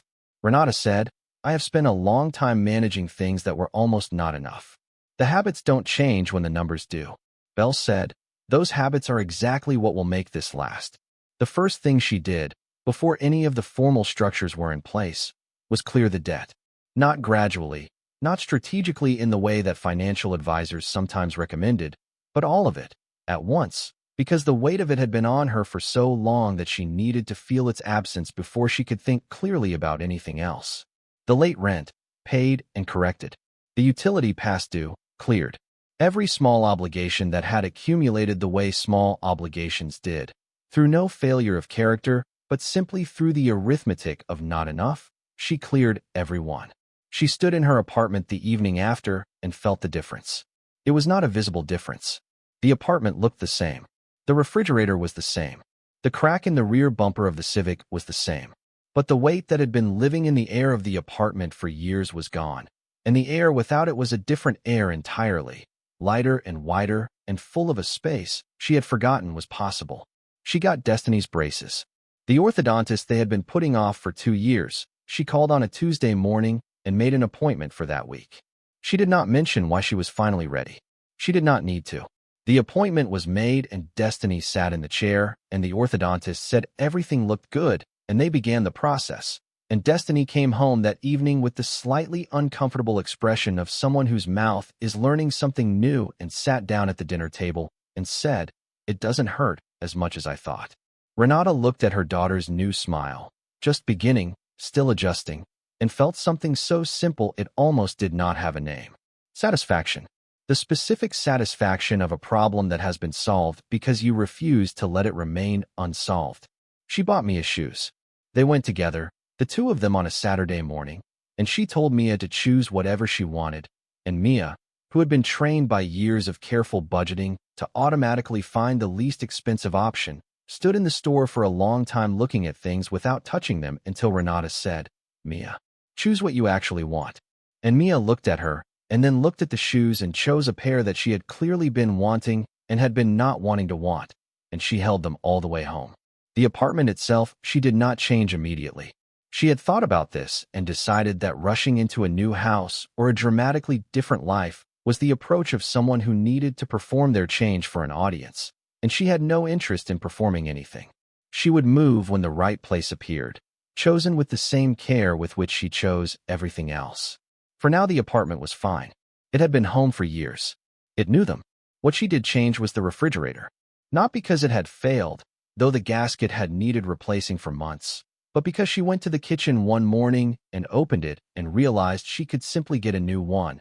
And this small, ordinary realization, the ability to solve a small practical problem immediately instead of adding it to the list that never got shorter, this was in some ways the most clarifying moment of all. Not the appraisal figure, not the federal withdrawal, not the congressional letter or the newspaper articles. The refrigerator. The ability to deal with the thing that needed dealing with without calculating whether she could afford to. She stood in the kitchen for a long time after that realization.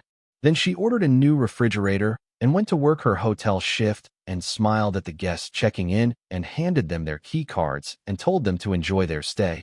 And she meant it the same way she always had, with the genuine warmth of someone who understood what it meant to arrive somewhere and need it to be good. She worked the hotel shift for another 3 months. Not because she had to, not because the money mattered now in the same way, but because she had made commitments to the people she worked with and she honored commitments, and also because she had not yet decided what the next version of her professional life looked like, and she was not going to make that decision hastily. She told her manager the truth when the time came, not the full story because not all of it was relevant, but enough. She had come into a substantial change in her circumstances and would be leaving at the end of the month. Her manager, a woman who had worked with her for 4 years, looked at her for a long moment and then said, "I always thought you were overqualified for this." Renata said, "I was qualified for exactly what I was doing." She meant it. The hotel work, the laundry folding, all of it had been real work, meaningful work, work done with care and dignity, and she did not want to recast it as something she had merely been surviving through. She had not been surviving through it. She had been living in it, fully, while also preparing for something she could not yet see. The last thing she did before she left the hotel for the final time was write a note to the woman on Tuesdays, Mrs. Patton of the ceramic rooster and the indeterminate cookies, explaining that she would no longer be available for the laundry work and enclosing a check that was significantly larger than any number of Tuesday afternoons could account for. She wrote in the note that Mrs. Patton should use it for whatever she found useful and that it had been a pleasure to sit in her kitchen on Tuesday afternoons, even when neither of them said very much. She sealed the envelope and mailed it on her way out of the parking lot for the last time, and did not look back at the building, because looking back at things was not a habit she had ever found useful. 6 months after the morning she had paid $1 for a vessel nobody wanted, Renata Cruz sat at a different kitchen table in a house she had chosen carefully, a house with a yard that the girls could actually use, a house with enough rooms that silence was possible when silence was needed and noise was possible when noise was needed, and she opened her notebook to a new page. Not because she needed to track expenses the way she used to, not because the math was tight, but because she was a woman who kept notebooks and always would be, because the habit of paying close attention to where things were and where they were going was not a poverty habit. It was a character habit, and it was hers. She wrote the date at the top of the page. She wrote the address of the house. She wrote the girls' names the way she sometimes did at the beginning of a new notebook, as though naming the people the work was for. Then she sat and thought about what came next. There was a foundation she was establishing, a small one, focused on legal and educational support for women navigating situations like the ones she had navigated, the situations that were not dramatic but that required, more than any single dramatic intervention, access to the right information at the right time. Graham Holt and Patricia Ewan had both agreed to serve on the advisory board, which she had found quietly moving in a way she did not express to them directly. Terence Okafor had offered to help design an educational component about maritime history and salvage law for community colleges. She had accepted. There was Destiny, who was applying to a university program in environmental law, a decision that had come from somewhere inside her daughter that Renata had not directed but had recognized immediately as real, the genuine direction a person takes when they are finally free to choose it. There was Mia, who had asked recently if they could get a dog, and whose face when Renata said yes had been the specific face of a child who has received something they had stopped letting themselves want, and that face had been one of the best things Renata had seen in a year full of remarkable things.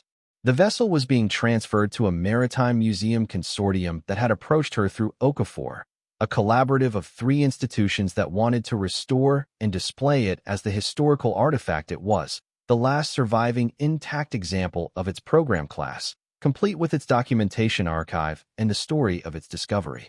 She had negotiated the terms carefully, with Graham Holt's help, ensuring that the story told alongside the vessel was the complete story, including the federal attempts to complicate the process and the legal victory that had preceded the transfer.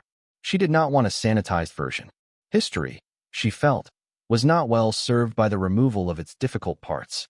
There was the Marina lot, which she had purchased, and Dale, who still sat in his chair, though now the chair was newer and the lot was no longer weedy and the prefab office had a functioning gutter. She had offered Dale a formal position as site manager, and he had accepted with the dignified lack of ceremony of a man who had always been managing the site and was pleased to have it acknowledged. She was not sure yet what the lot would become. She had time to decide. The vessel's cradle was still there. Empty now? She had walked to it on the morning after the vessel was loaded onto the transport, and she had stood in the cradle's absence and felt the shape of the thing that had occupied it for 40 years, felt the outline of it in the concrete and the light and the morning air. Then she had walked back to her car and driven to the house where her daughters were eating breakfast, and the dog was learning his name, and the refrigerator hummed cleanly, and the rent was not late and would never be late again. She thought sometimes about the listing in the county auction catalog. The brief, indifferent description: surplus vessel, non-operational, derelict condition, minimum bid $1. She thought about all the people who had read that listing and skipped it. Not because they were foolish, not because they lacked intelligence or capability, but because they had looked at those words and seen exactly what the words described: a surplus vessel in derelict condition, not worth a second look. She had looked at those same words and seen the space beneath them. The thing the words were not saying. The care behind the carelessness. The deliberateness behind the dismissal. That was not luck. That was not miracle. That was the specific skill of a woman who had spent her entire life reading the world accurately because she could not afford to read it wrong, who had learned to find the thing of value in the thing that everyone else had written off, because that was the only version of the world that had ever been available to her. She closed the notebook. She capped the pen. She heard Mia in the backyard, calling the dog by his new name, and the dog's claws on the porch steps, and Destiny's voice saying something from upstairs, and the ordinary music of a household that was fed and safe and full of what it needed. She had paid $1. She had seen what was there. She had not looked away. She had not stopped. And the world, which had been working against her arithmetic for so long, had finally done the one thing she had always known it was capable of doing. If you were patient enough and precise enough and refused absolutely to believe that worthless was a fact rather than a failure of attention. It had added up. The dog's name was Copernicus, which had been Mia's suggestion and which nobody in the house had argued against because the way Mia said it, with complete seriousness and a slight lift at the end, as though daring anyone to find it unreasonable, made argument feel beside the point. He was a medium-sized dog of no particular breed distinction, brown in the way that several colors had agreed to collaborate, with ears that could not decide between standing and folding, and had settled on a compromise that satisfied neither ambition. He had come from a shelter 40 minutes away, chosen by Mia after she had spent 3 visits sitting on the floor of the kennel room, letting different dogs come to her rather than going to them, waiting for the one that chose her back. Copernicus had walked directly to her on the second visit and sat down beside her left knee and stayed there until someone came to tell them the visiting hour was over. He was, in Renata's assessment, a good dog. Not a perfect dog. He had opinions about the mail carrier that he expressed at a volume disproportionate to the threat. He had discovered that the corner of the living room rug could be lifted and had developed a philosophical relationship with what lay beneath it. He was afraid of the ceiling fan in the kitchen and communicated this fear through a low continuous sound that was not quite a growl and not quite a whine, but somewhere between them, a sound that meant I see you and I want you to know I see you. But he was present in the way that good dogs were present, attentive and warm, tracking the movement of the household with a gentle accuracy that made the house feel inhabited in a way it had not before he arrived. Renata had not expected to love the dog as much as she did.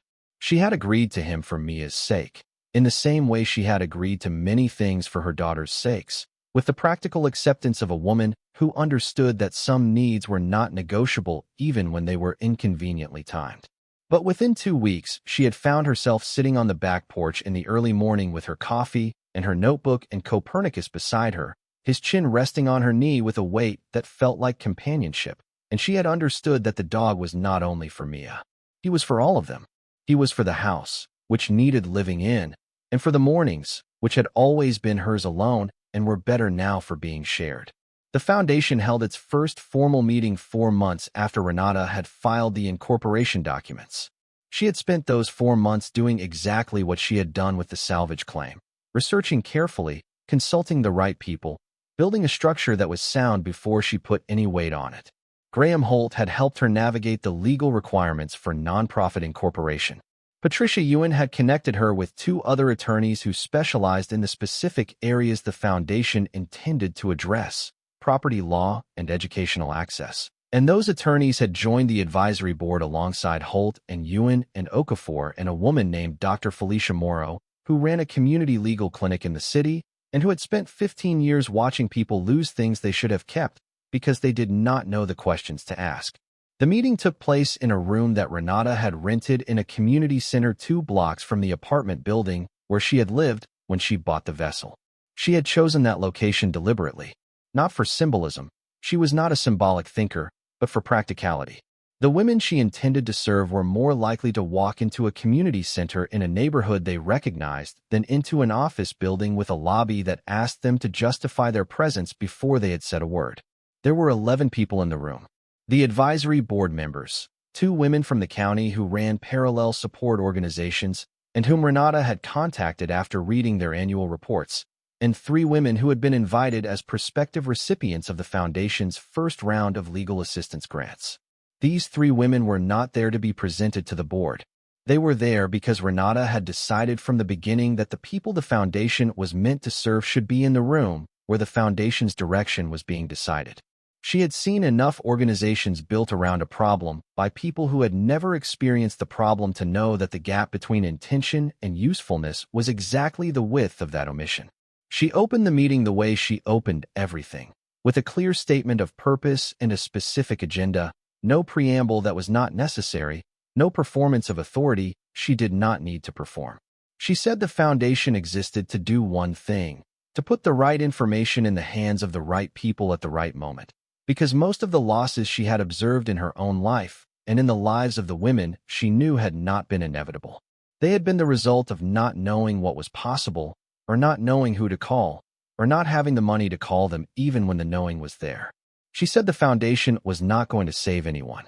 She said that plainly and without apology, because she had found that organizations that positioned themselves as salvational tended to create a relationship between helper and help that served the helper's sense of purpose more than it served the person needing help. She said the foundation was going to provide tools, specific and practical, in the form of legal consultation, document preparation assistance, and access to a network of professionals who had agreed to work with foundation referrals at rates that did not require a person to choose between legal help and groceries.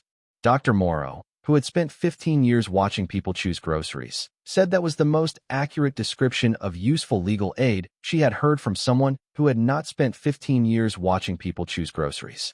Renata wrote that down. The 3 women who were there as prospective recipients did not speak for the first part of the meeting. They listened in the particular way of people who are assessing whether a thing is what it says it is before they invest belief in it. Renata recognized that assessment and respected it. At the end of the meeting, she asked each of them a single question, not about their situation, not about what they needed, but about what had most gotten in their way when they had tried to navigate the systems they were currently navigating. What had been the specific, concrete obstacle, not the general difficulty, the specific one? The first woman said, "I didn't know I had the right to ask for the paperwork." The second woman said, "By the time I found someone who could help me, the deadline had passed." The third woman said, "I knew what was happening was wrong, but I didn't have the word for it. And without the word, I couldn't find the help." Renata wrote down all 3 answers and looked at them for a moment, and then looked at the advisory board. She said, "Those 3 answers are our curriculum." They began building it the following week.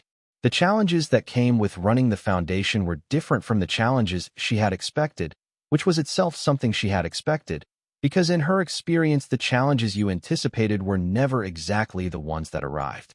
She had anticipated resistance from institutions that felt their territory was being entered without invitation. She had anticipated difficulty finding professionals willing to work within the foundation's fee structure. She had anticipated the specific friction that came from being a new organization without a track record asking established systems to trust it. What she had not fully anticipated was the weight of the individual stories. They came in slowly at first, through the referral network Dr. Morrow had helped establish, through the county legal clinic partnerships, through a quiet word of mouth that moved in the way word of mouth moved in communities that had learned to be careful about what they trusted. Women called the Foundation's intake line, which was staffed by 2 part-time coordinators she had hired after reviewing more than 30 applications with the same methodical attention she gave everything. They described situations that were specific and detailed and human in a way that organizational language rarely captured, property disputes that had been building for years, inheritance complications that nobody had explained in time, lease agreements that contained things the signatories had not understood because no one had offered to explain them, eviction proceedings that had moved faster than anyone had told them was legal. Renata read every intake summary. She had decided this at the beginning, that she would not allow herself to become the kind of administrator who managed at distance, who knew the work only through reports and metrics and the occasional curated case study presented at a board meeting. The intake summaries came to her every Friday morning, printed and in a folder on the desk in the office she had set up in the new house, a room that had been a guest bedroom and that she had converted without guilt because she did not expect guests often enough to justify the space. She read each one and made notes in the margin and flagged the ones that needed immediate attention and trusted the coordinators with the ones that could move at the standard pace. Some of them she followed closely herself, not by intervening in the legal process. That was not her role, and she was clear about her role, but by making sure the assigned attorney had what they needed, that the client had been contacted within the promised time frame, that the process was moving. She had learned in the Salvage case that the difference between a process that succeeded and one that failed was often not the quality of the argument, but the consistency of the attention. Things that were watched moved differently than things that were not watched. She watched. There was a woman in the 3rd month whose situation had parallels to Renata's own that were close enough to be uncomfortable. She had found something on a property she had inherited from a grandmother, not gold, not a submarine, but a collection of items whose value was significant and whose ownership was being contested by relatives who had not been part of the grandmother's life in any meaningful way, but who had appeared at the edge of the situation with documentation that was professionally prepared and legally aggressive. The woman had called the Foundation's intake line from a parking lot, speaking quietly, because she was afraid the relatives had someone watching her apartment. Renata read that intake summary twice. Then she called one of the Foundation's affiliated attorneys directly and asked her to take the case as a priority referral. Then she asked the coordinators to make sure the woman knew she could call the intake line at any time, not just during the posted hours. The case resolved in the woman's favor 4 months later. Renata received a brief email from the attorney summarizing the outcome and forwarded it to the full advisory board without comment because it did not need comment. It was the Foundation doing what it had been built to do. That same month, the Maritime Museum Consortium opened the exhibit centered on the vessel. Renata attended the opening with her daughters and with Terence Okafor, who stood beside the vessel's restored exterior with an expression she recognized now as his version of moved, controlled and precise, but present in a way that his usual professional calm did not usually allow. The vessel had been cleaned and stabilized, its hull treated to arrest the oxidation without obscuring the evidence of its age, its conning structure restored to the configuration it had held during its operational period. The interior had been made accessible to visitors through a reconstruction that allowed people to walk a portion of the central corridor and look into the compartments through safety barriers, seeing the racks and the brackets and the empty spaces where the cases had rested.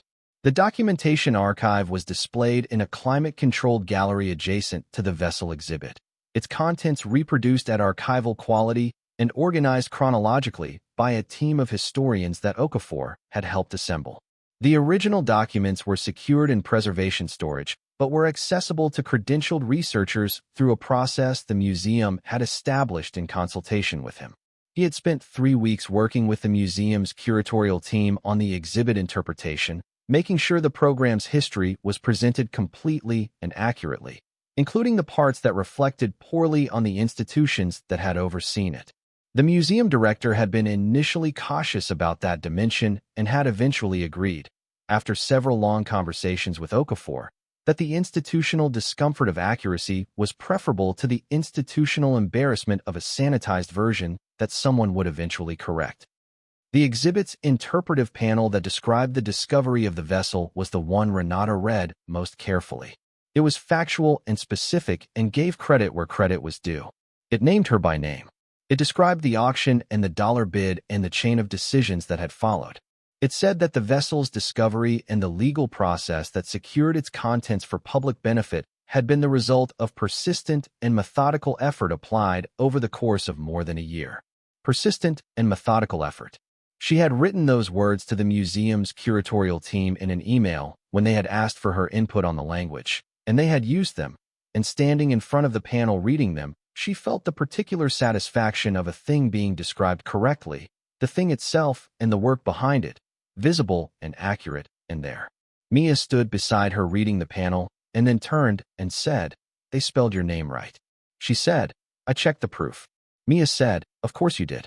Destiny was deeper in the exhibit, standing in front of one of the reproduced program documents. Reading it with the focused intensity she brought to things that interested her, which was the intensity that had recently been redirected toward her law school application essays.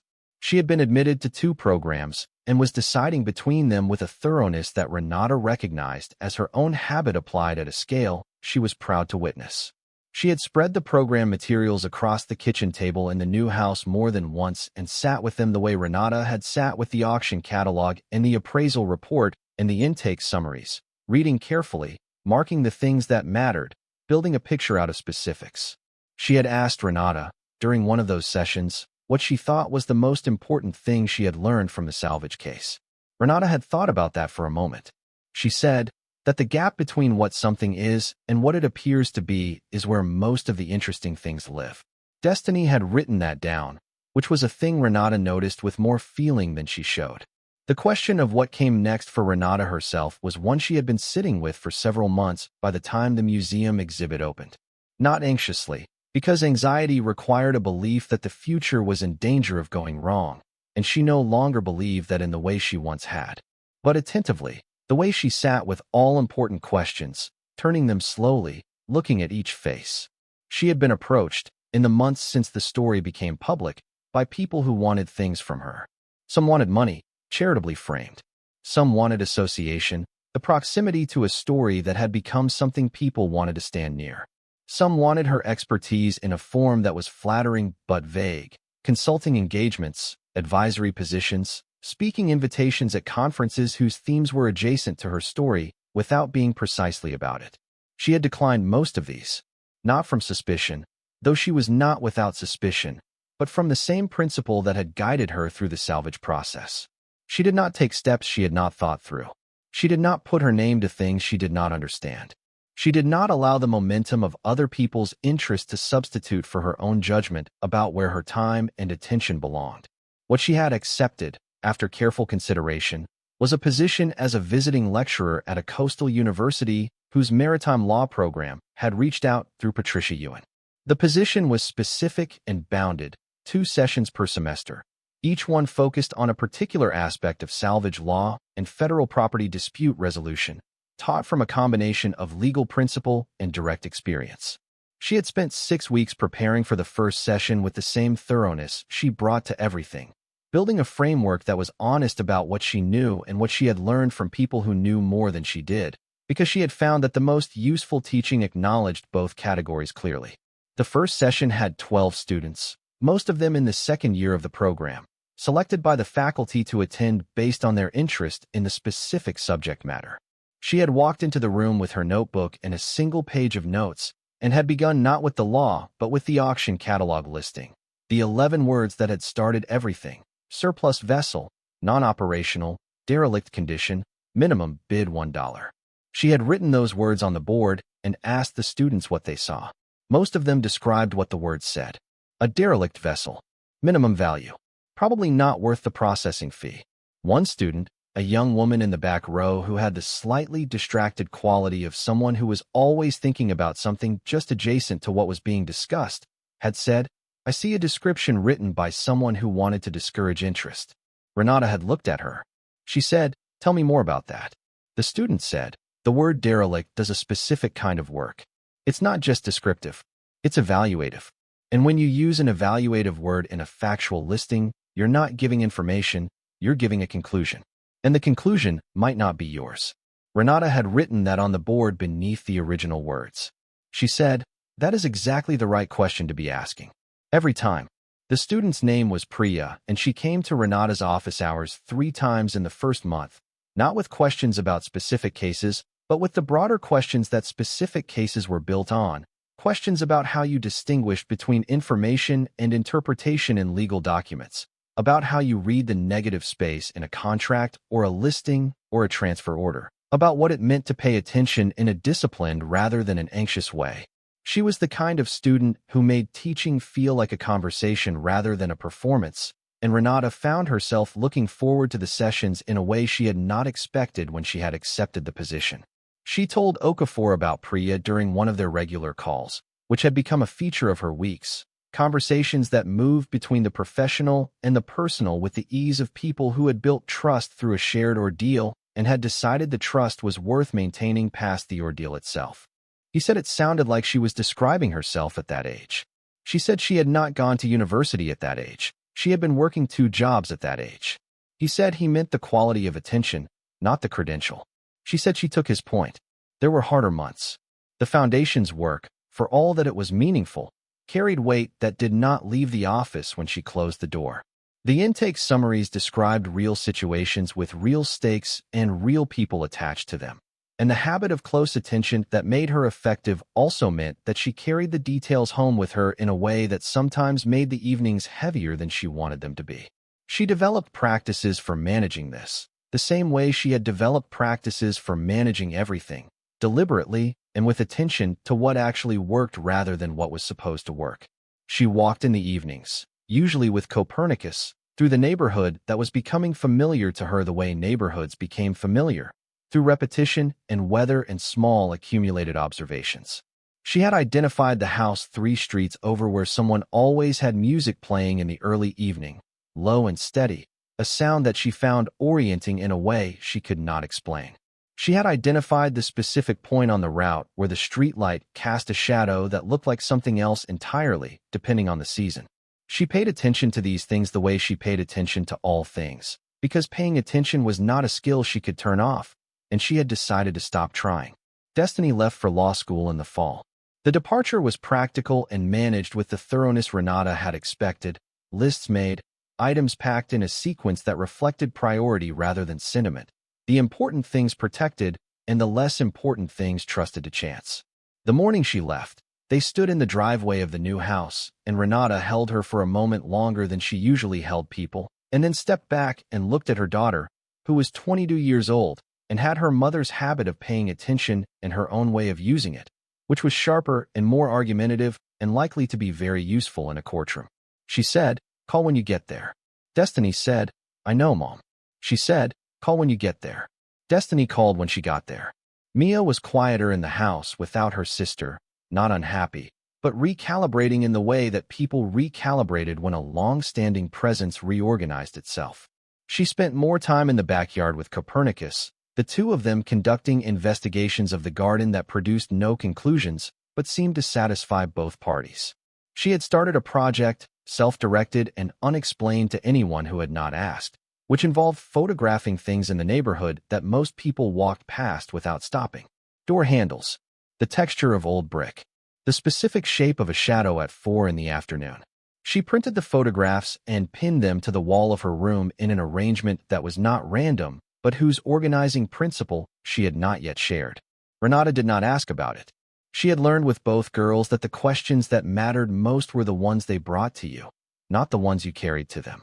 What she did was make sure the house had the quality of light and quiet that made bringing questions feel safe, and she trusted that the questions would come when they were ready. Mia came to her one evening in November, when the light was already gone by 5 and the kitchen was warm with something she had put on the stove that morning and left to become itself through the day, and she sat down across from Renata at the kitchen table and said, "I want to study something, but I don't know what to call it yet." Renata said, "Describe it." Mia said, "It's about the way things look before you know what they are." She paused. How the same thing looks different depending on whether you're expecting it or not. She looked at the table. I think it's photography, but it might also be something else.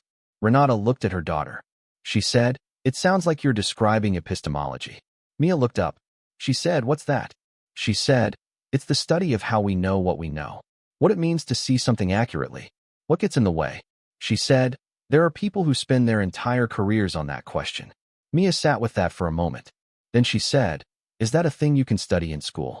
She said, it's a thing you can study in many schools. She said, let's find out which ones. They spent that evening at the kitchen table with Renata's laptop between them, looking at programs, reading descriptions, following threads in the way that good research always followed threads, one thing leading to another in a direction neither of them had anticipated at the start. Copernicus slept under the table. The thing on the stove became what it had been becoming all day. The kitchen was warm and the evening was long, and Mia asked questions that got more specific as the hours passed, which was the sign that she was finding the shape of what she wanted, the outline of it becoming clearer the more she looked. This was what Renata had not been able to imagine. In the apartment with the late rent and the cracked bumper and the $43, when she had sat at the kitchen table and done arithmetic that did not add up. Not the money. The money was real and it had made real things possible, and she was not going to pretend otherwise. But the money was not this. This was something else. This was the specific freedom of an evening with nowhere to be and nothing pressing and a daughter across the table asking questions that were getting better and better. The freedom to follow a thread as long as it led somewhere worth following. To sit with the not yet known without the anxiety of too little time and too many other things demanding the space where thinking needed to happen. She had not been able to imagine this. She had known it was possible in the abstract, the way you knew that certain climates existed without having felt them on your skin. But the knowing and the feeling were different things, and what she was feeling now, at this kitchen table, with this daughter, in this house that she had chosen carefully, and that had become theirs in the way places became yours through the accumulation of ordinary evenings exactly like this one, was something she had worked toward for so long that its arrival had the quality less of a destination reached and more of a recognition. The sense that she had always been moving toward this particular kitchen and this particular evening and this particular quality of warmth, and that the path, long and difficult and sometimes very dark, had been going here the entire time. She had paid $1. She had looked where others had not looked. She had done the work that the looking required. And now she sat in the life that the work had built, not perfect, not without its weights and its harder evenings and its intake summaries and its distances, but real. Hers, built from the ground up, the way she built everything, with attention and precision and a refusal to believe that worthless was ever a final answer. Outside the kitchen window, the November night was clear and cold. Somewhere in the neighborhood, the house 3 streets over had its music playing, low and steady, just audible if you were paying attention. She was always paying attention. She always would be. The university's maritime law program asked her to contribute to a casebook they were compiling for the following academic year. The faculty editor, a man named Professor Aldrich who had been teaching admiralty law for 3 decades and who had the careful, unhurried speech of someone who had learned to say precise things and wait for them to land, contacted her through Patricia Ewan and explained the project in a letter that was 3 paragraphs long and contained no unnecessary sentences. He wanted a chapter. Not about the legal specifics, he said. Those were already covered by practitioners more credentialed in the narrow technical dimensions. He wanted something about the approach, the quality of attention that had preceded the legal work and made it possible. She sat with the request for 2 weeks before agreeing to it. Not because she was uncertain about whether to do it. She had known within a day of reading the letter that she would. She sat with it because the question of how to write it accurately was one she wanted to think through completely before she began, and that thinking required time she was not going to abbreviate simply because she had already made the decision at its center. She wrote the chapter at the kitchen table over 4 consecutive Saturday mornings, Copernicus at her feet, the house quiet in the particular way of early weekend mornings when both its other inhabitants were still asleep and the neighborhood had not yet begun its day. She wrote it in the same plain language she used for everything, without the performance of expertise she did not have, and without the false modesty of disclaiming expertise she did. She wrote about the auction listing and what she had seen in it. She wrote about the difference between reading a document for what it said and reading it for what it was not saying. She wrote about the specific discipline of not deciding in advance what something was worth before you had looked at it carefully enough to know. She wrote a section that she had not planned to write, which arrived on the third Saturday morning and surprised her by arriving fully formed. It was about the relationship between financial precarity and perceptual accuracy. She wrote that the habit of reading the world closely, of looking for the thing of value that other people had walked past, was not a gift. It was not innate. It was a practice developed under specific conditions, the conditions of a life in which the cost of misreading a situation was high enough that misreading was not a comfortable option. She wrote that this practice, developed under constraint, did not become less useful when the constraint was removed. It became more useful because it could finally be applied to situations that were chosen rather than assigned, to problems that were interesting rather than merely urgent. She sent the chapter to Professor Aldrich, and he called her 2 days later and said it was the best thing in the book. She said she doubted that. He said, "You can doubt it and be wrong. Those two things happen simultaneously." She laughed, which she did not do often with people she did not know well, and felt the specific warmth of a conversation that had moved somewhere unexpected and been better for it. The second year of the Foundation's operation was harder than the first in the way she had anticipated and easier in the way she had not. The harder ways involved scale, the gap between the need that existed and the capacity she had built, which was real and growing, but never fast enough when measured against the intake line and the intake summaries and the faces behind them that she carried in her mind on the evenings that were heavier than others. She had known this gap would exist. She had not known how it would feel to sit inside it, to hold simultaneously the knowledge of what the Foundation was accomplishing and the knowledge of what it was not yet able to reach. Dr. Morrow talked her through it during one of their monthly calls, which had evolved from professional check-ins into something that also contained the other dimension, the one that existed between two people who had spent enough time working on the same difficult things that the space between professional and personal had become navigable in a way it had not been at the start. Morrow said, "You're experiencing what every organization that works on systemic problems experiences if it's being honest with itself. You can see the whole shape of the problem. You can only work on the part you can reach. That tension doesn't resolve. You manage it." Renata said, "How do you manage it after 15 years? Morrow said, "The same way you manage everything. You pay attention to what's in front of you today. You do that work as well as it can be done. You trust that the work compounds." She said, "And when that doesn't feel like enough," Morrow said, "you call me." The easier ways were the ones she had not predicted because they came from directions she had not been watching. A partnership with a state bar association that expanded the Foundation's referral network to include pro bono attorneys in 4 additional counties.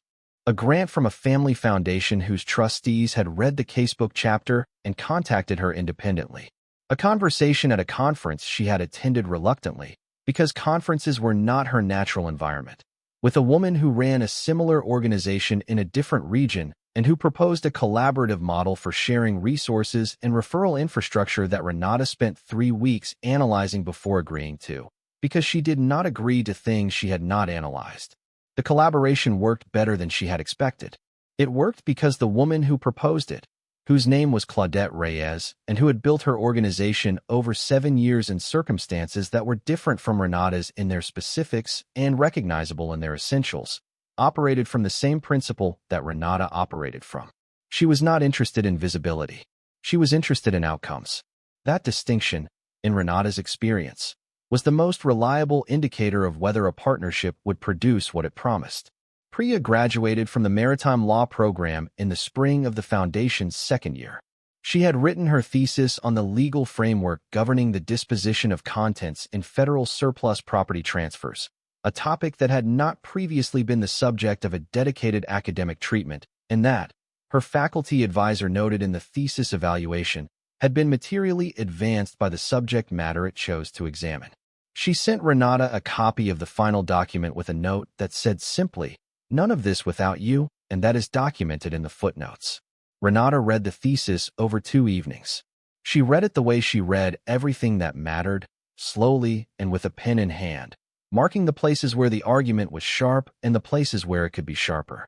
She wrote her notes on a separate sheet and mailed them back with a letter that was 2 pages long and congratulatory in the specific way she was congratulatory, by engaging seriously with the work rather than simply praising it. Priya accepted a position with Patricia Yuen's firm after graduation. Yuen called Renata to tell her, with the same clipped efficiency she used for all communications, and added at the end that she expected Renata to take some credit for this. Renata said, "Priya takes the credit for Priya." Yuen said, "Yes. And you take the credit for seeing her." She held that after the call ended. Not uncomfortably. She was learning, in small increments, to hold credit without deflecting it entirely, because the deflection, she had come to understand, was its own form of inaccuracy. If she had seen something in Priya that was worth seeing, then the seeing had been real, and real things were worth acknowledging. She wrote it in her notebook. Not the credit itself, but the principle it pointed to. That the same attention she applied to auction listings and appraisal reports and intake summaries could be applied to people, and that seeing a person accurately, seeing what they were capable of before they were certain of it themselves, was not a lesser form of paying attention. It was the same form applied to a different kind of value. 3 years after the morning she had driven down the Salt Pine Road with $43 in her checking account and a prayer under her breath, Renata Cruz sat in a conference room in the state capitol, at a table that was larger than the one in her attorney's office and smaller than the one in her mind, where all the tables of consequence were enormous. Beside her sat Graham Holt and Patricia Yuen and Dr. Felicia Morrow and Claudette Reyes and a state legislator named Representative Adiz Okonkwo, who had been following the foundation's work for a year and who had introduced, in the current legislative session, a bill that proposed establishing a statewide legal resource framework for property disputes involving low-income claimants, modeled in significant part on the foundation's operational structure. The hearing had been scheduled for 45 minutes. It ran for 2 hours. Renata spoke for 22 minutes of that time, without notes, having prepared in the way she prepared for everything, so thoroughly that the preparation disappeared into fluency. She described the structural conditions that made property disputes disproportionately dangerous for people with limited resources, not as a personal narrative, though her own experience was implicit in every sentence, but as a systemic analysis grounded in the Foundation's 2 years of intake data, which she had reviewed and organized and could cite with specific accuracy because she had read every intake summary and remembered what she had read. Representative Okonkwo asked her what a statewide version of the Foundation's model would need to work. Renata said, 3 things. Personnel who were trained not just in the law, but in the specific language and circumstances of the people they were serving. Response timelines measured in days rather than weeks, because most property disputes had critical windows that closed before help arrived. And a funding structure that did not require the people seeking help to demonstrate poverty in a way that took more time and dignity than the help was worth. She said that last thing directly, because it was true and because the people in the room needed to hear it stated plainly rather than implied diplomatically. Representative Okonkwo wrote something on the pad in front of her. The bill passed in the following session, amended and refined through a process that Renata participated in at 3 different stages, not as a lobbyist and not as a figurehead, but as someone with operational knowledge that the drafting process needed to be accurate. Graham Holt told her, the evening the final version passed committee, that she had spent the past year doing something most people spent an entire career trying to do, which was move an idea from a room she had rented in a community center into a piece of legislation. She said, the idea was already there. It was waiting in the intake summaries. He said, you read the intake summaries. She said, I always read the intake summaries. He said, that is exactly the point. On a morning in the spring of that 3rd year, before the hearing and before the bill and before most of what that season would bring, Renata drove the Salt Pine Road. Not for any reason that had a name. The road still existed. The marina still existed. The lot still existed, tidier now, Dale's newer chair visible through the chain-link fence as she passed, the weeds replaced with gravel that someone had raked recently. The concrete cradle was still there, empty, clean, the drainage channel still precise at its base. She did not stop. She drove slowly and looked at the cradle through the fence, and then drove on. She drove the full length of the road, past the gas station with the hand-painted sign that still said live bait, past the scrub pines and the rusted mailboxes, and she turned around at the end where the road met the coastal marsh and drove back the same way. The morning light was coming in low off the water, the way it always came in on clear mornings, the way it had come in on the morning she had first made this drive, with a prayer under her breath and a catalog listing folded in her coat pocket. The pines cast long shadows across the road. The salt smell came in through the cracked window, unchanged. She drove back through town and parked in front of the house and sat in the Civic for a moment before going inside. She still drove the Civic. The bumper repair was no longer electrical tape, but a proper fix, and the car ran cleanly, and she had not yet found a reason to replace it that she found persuasive. It had made the drive the first time. It was entitled to keep making it. Inside, Mia was eating breakfast and reading something on her laptop, half visible over the screen, the specific posture of someone fully inside a question. Copernicus was beside her chair, his chin on her knee in the way he had, the weight of his attention steady and present. The kitchen smelled of coffee, and the morning had the quality of mornings that were ordinary in the best sense, the sense in which ordinary meant continuous and intact and real. She poured a cup of coffee and stood at the window for a moment and looked at the yard, which was beginning to show the first suggestions of what it would become in late spring, the precise green of new growth at the edges of things that had been waiting all winter for the light to change. Then she sat down at the kitchen table, opened her notebook to a clean page, and wrote the date at the top. She wrote, as she always did, the names of the things she was working on and the names of the people those things were for. Not because she needed the reminder, because some habits were not about need. They were about the kind of person you were and intended to remain. The kind of person who wrote things down not to remember them, but to honor them, to make them visible on a page and thereby confirm that they were real. The light came through the kitchen window and fell across the table and across the open notebook and across her hands, the same hands that had pressed flat against a gray-green hull in a weedy marina lot and felt the sealed quiet of something waiting to be found. She picked up the pen. She began. Thank you so much for watching until the end. If you love this story, check out the other videos on your screen now. I think you'll really enjoy them. And don't forget to subscribe if you haven't already. See you in the next story.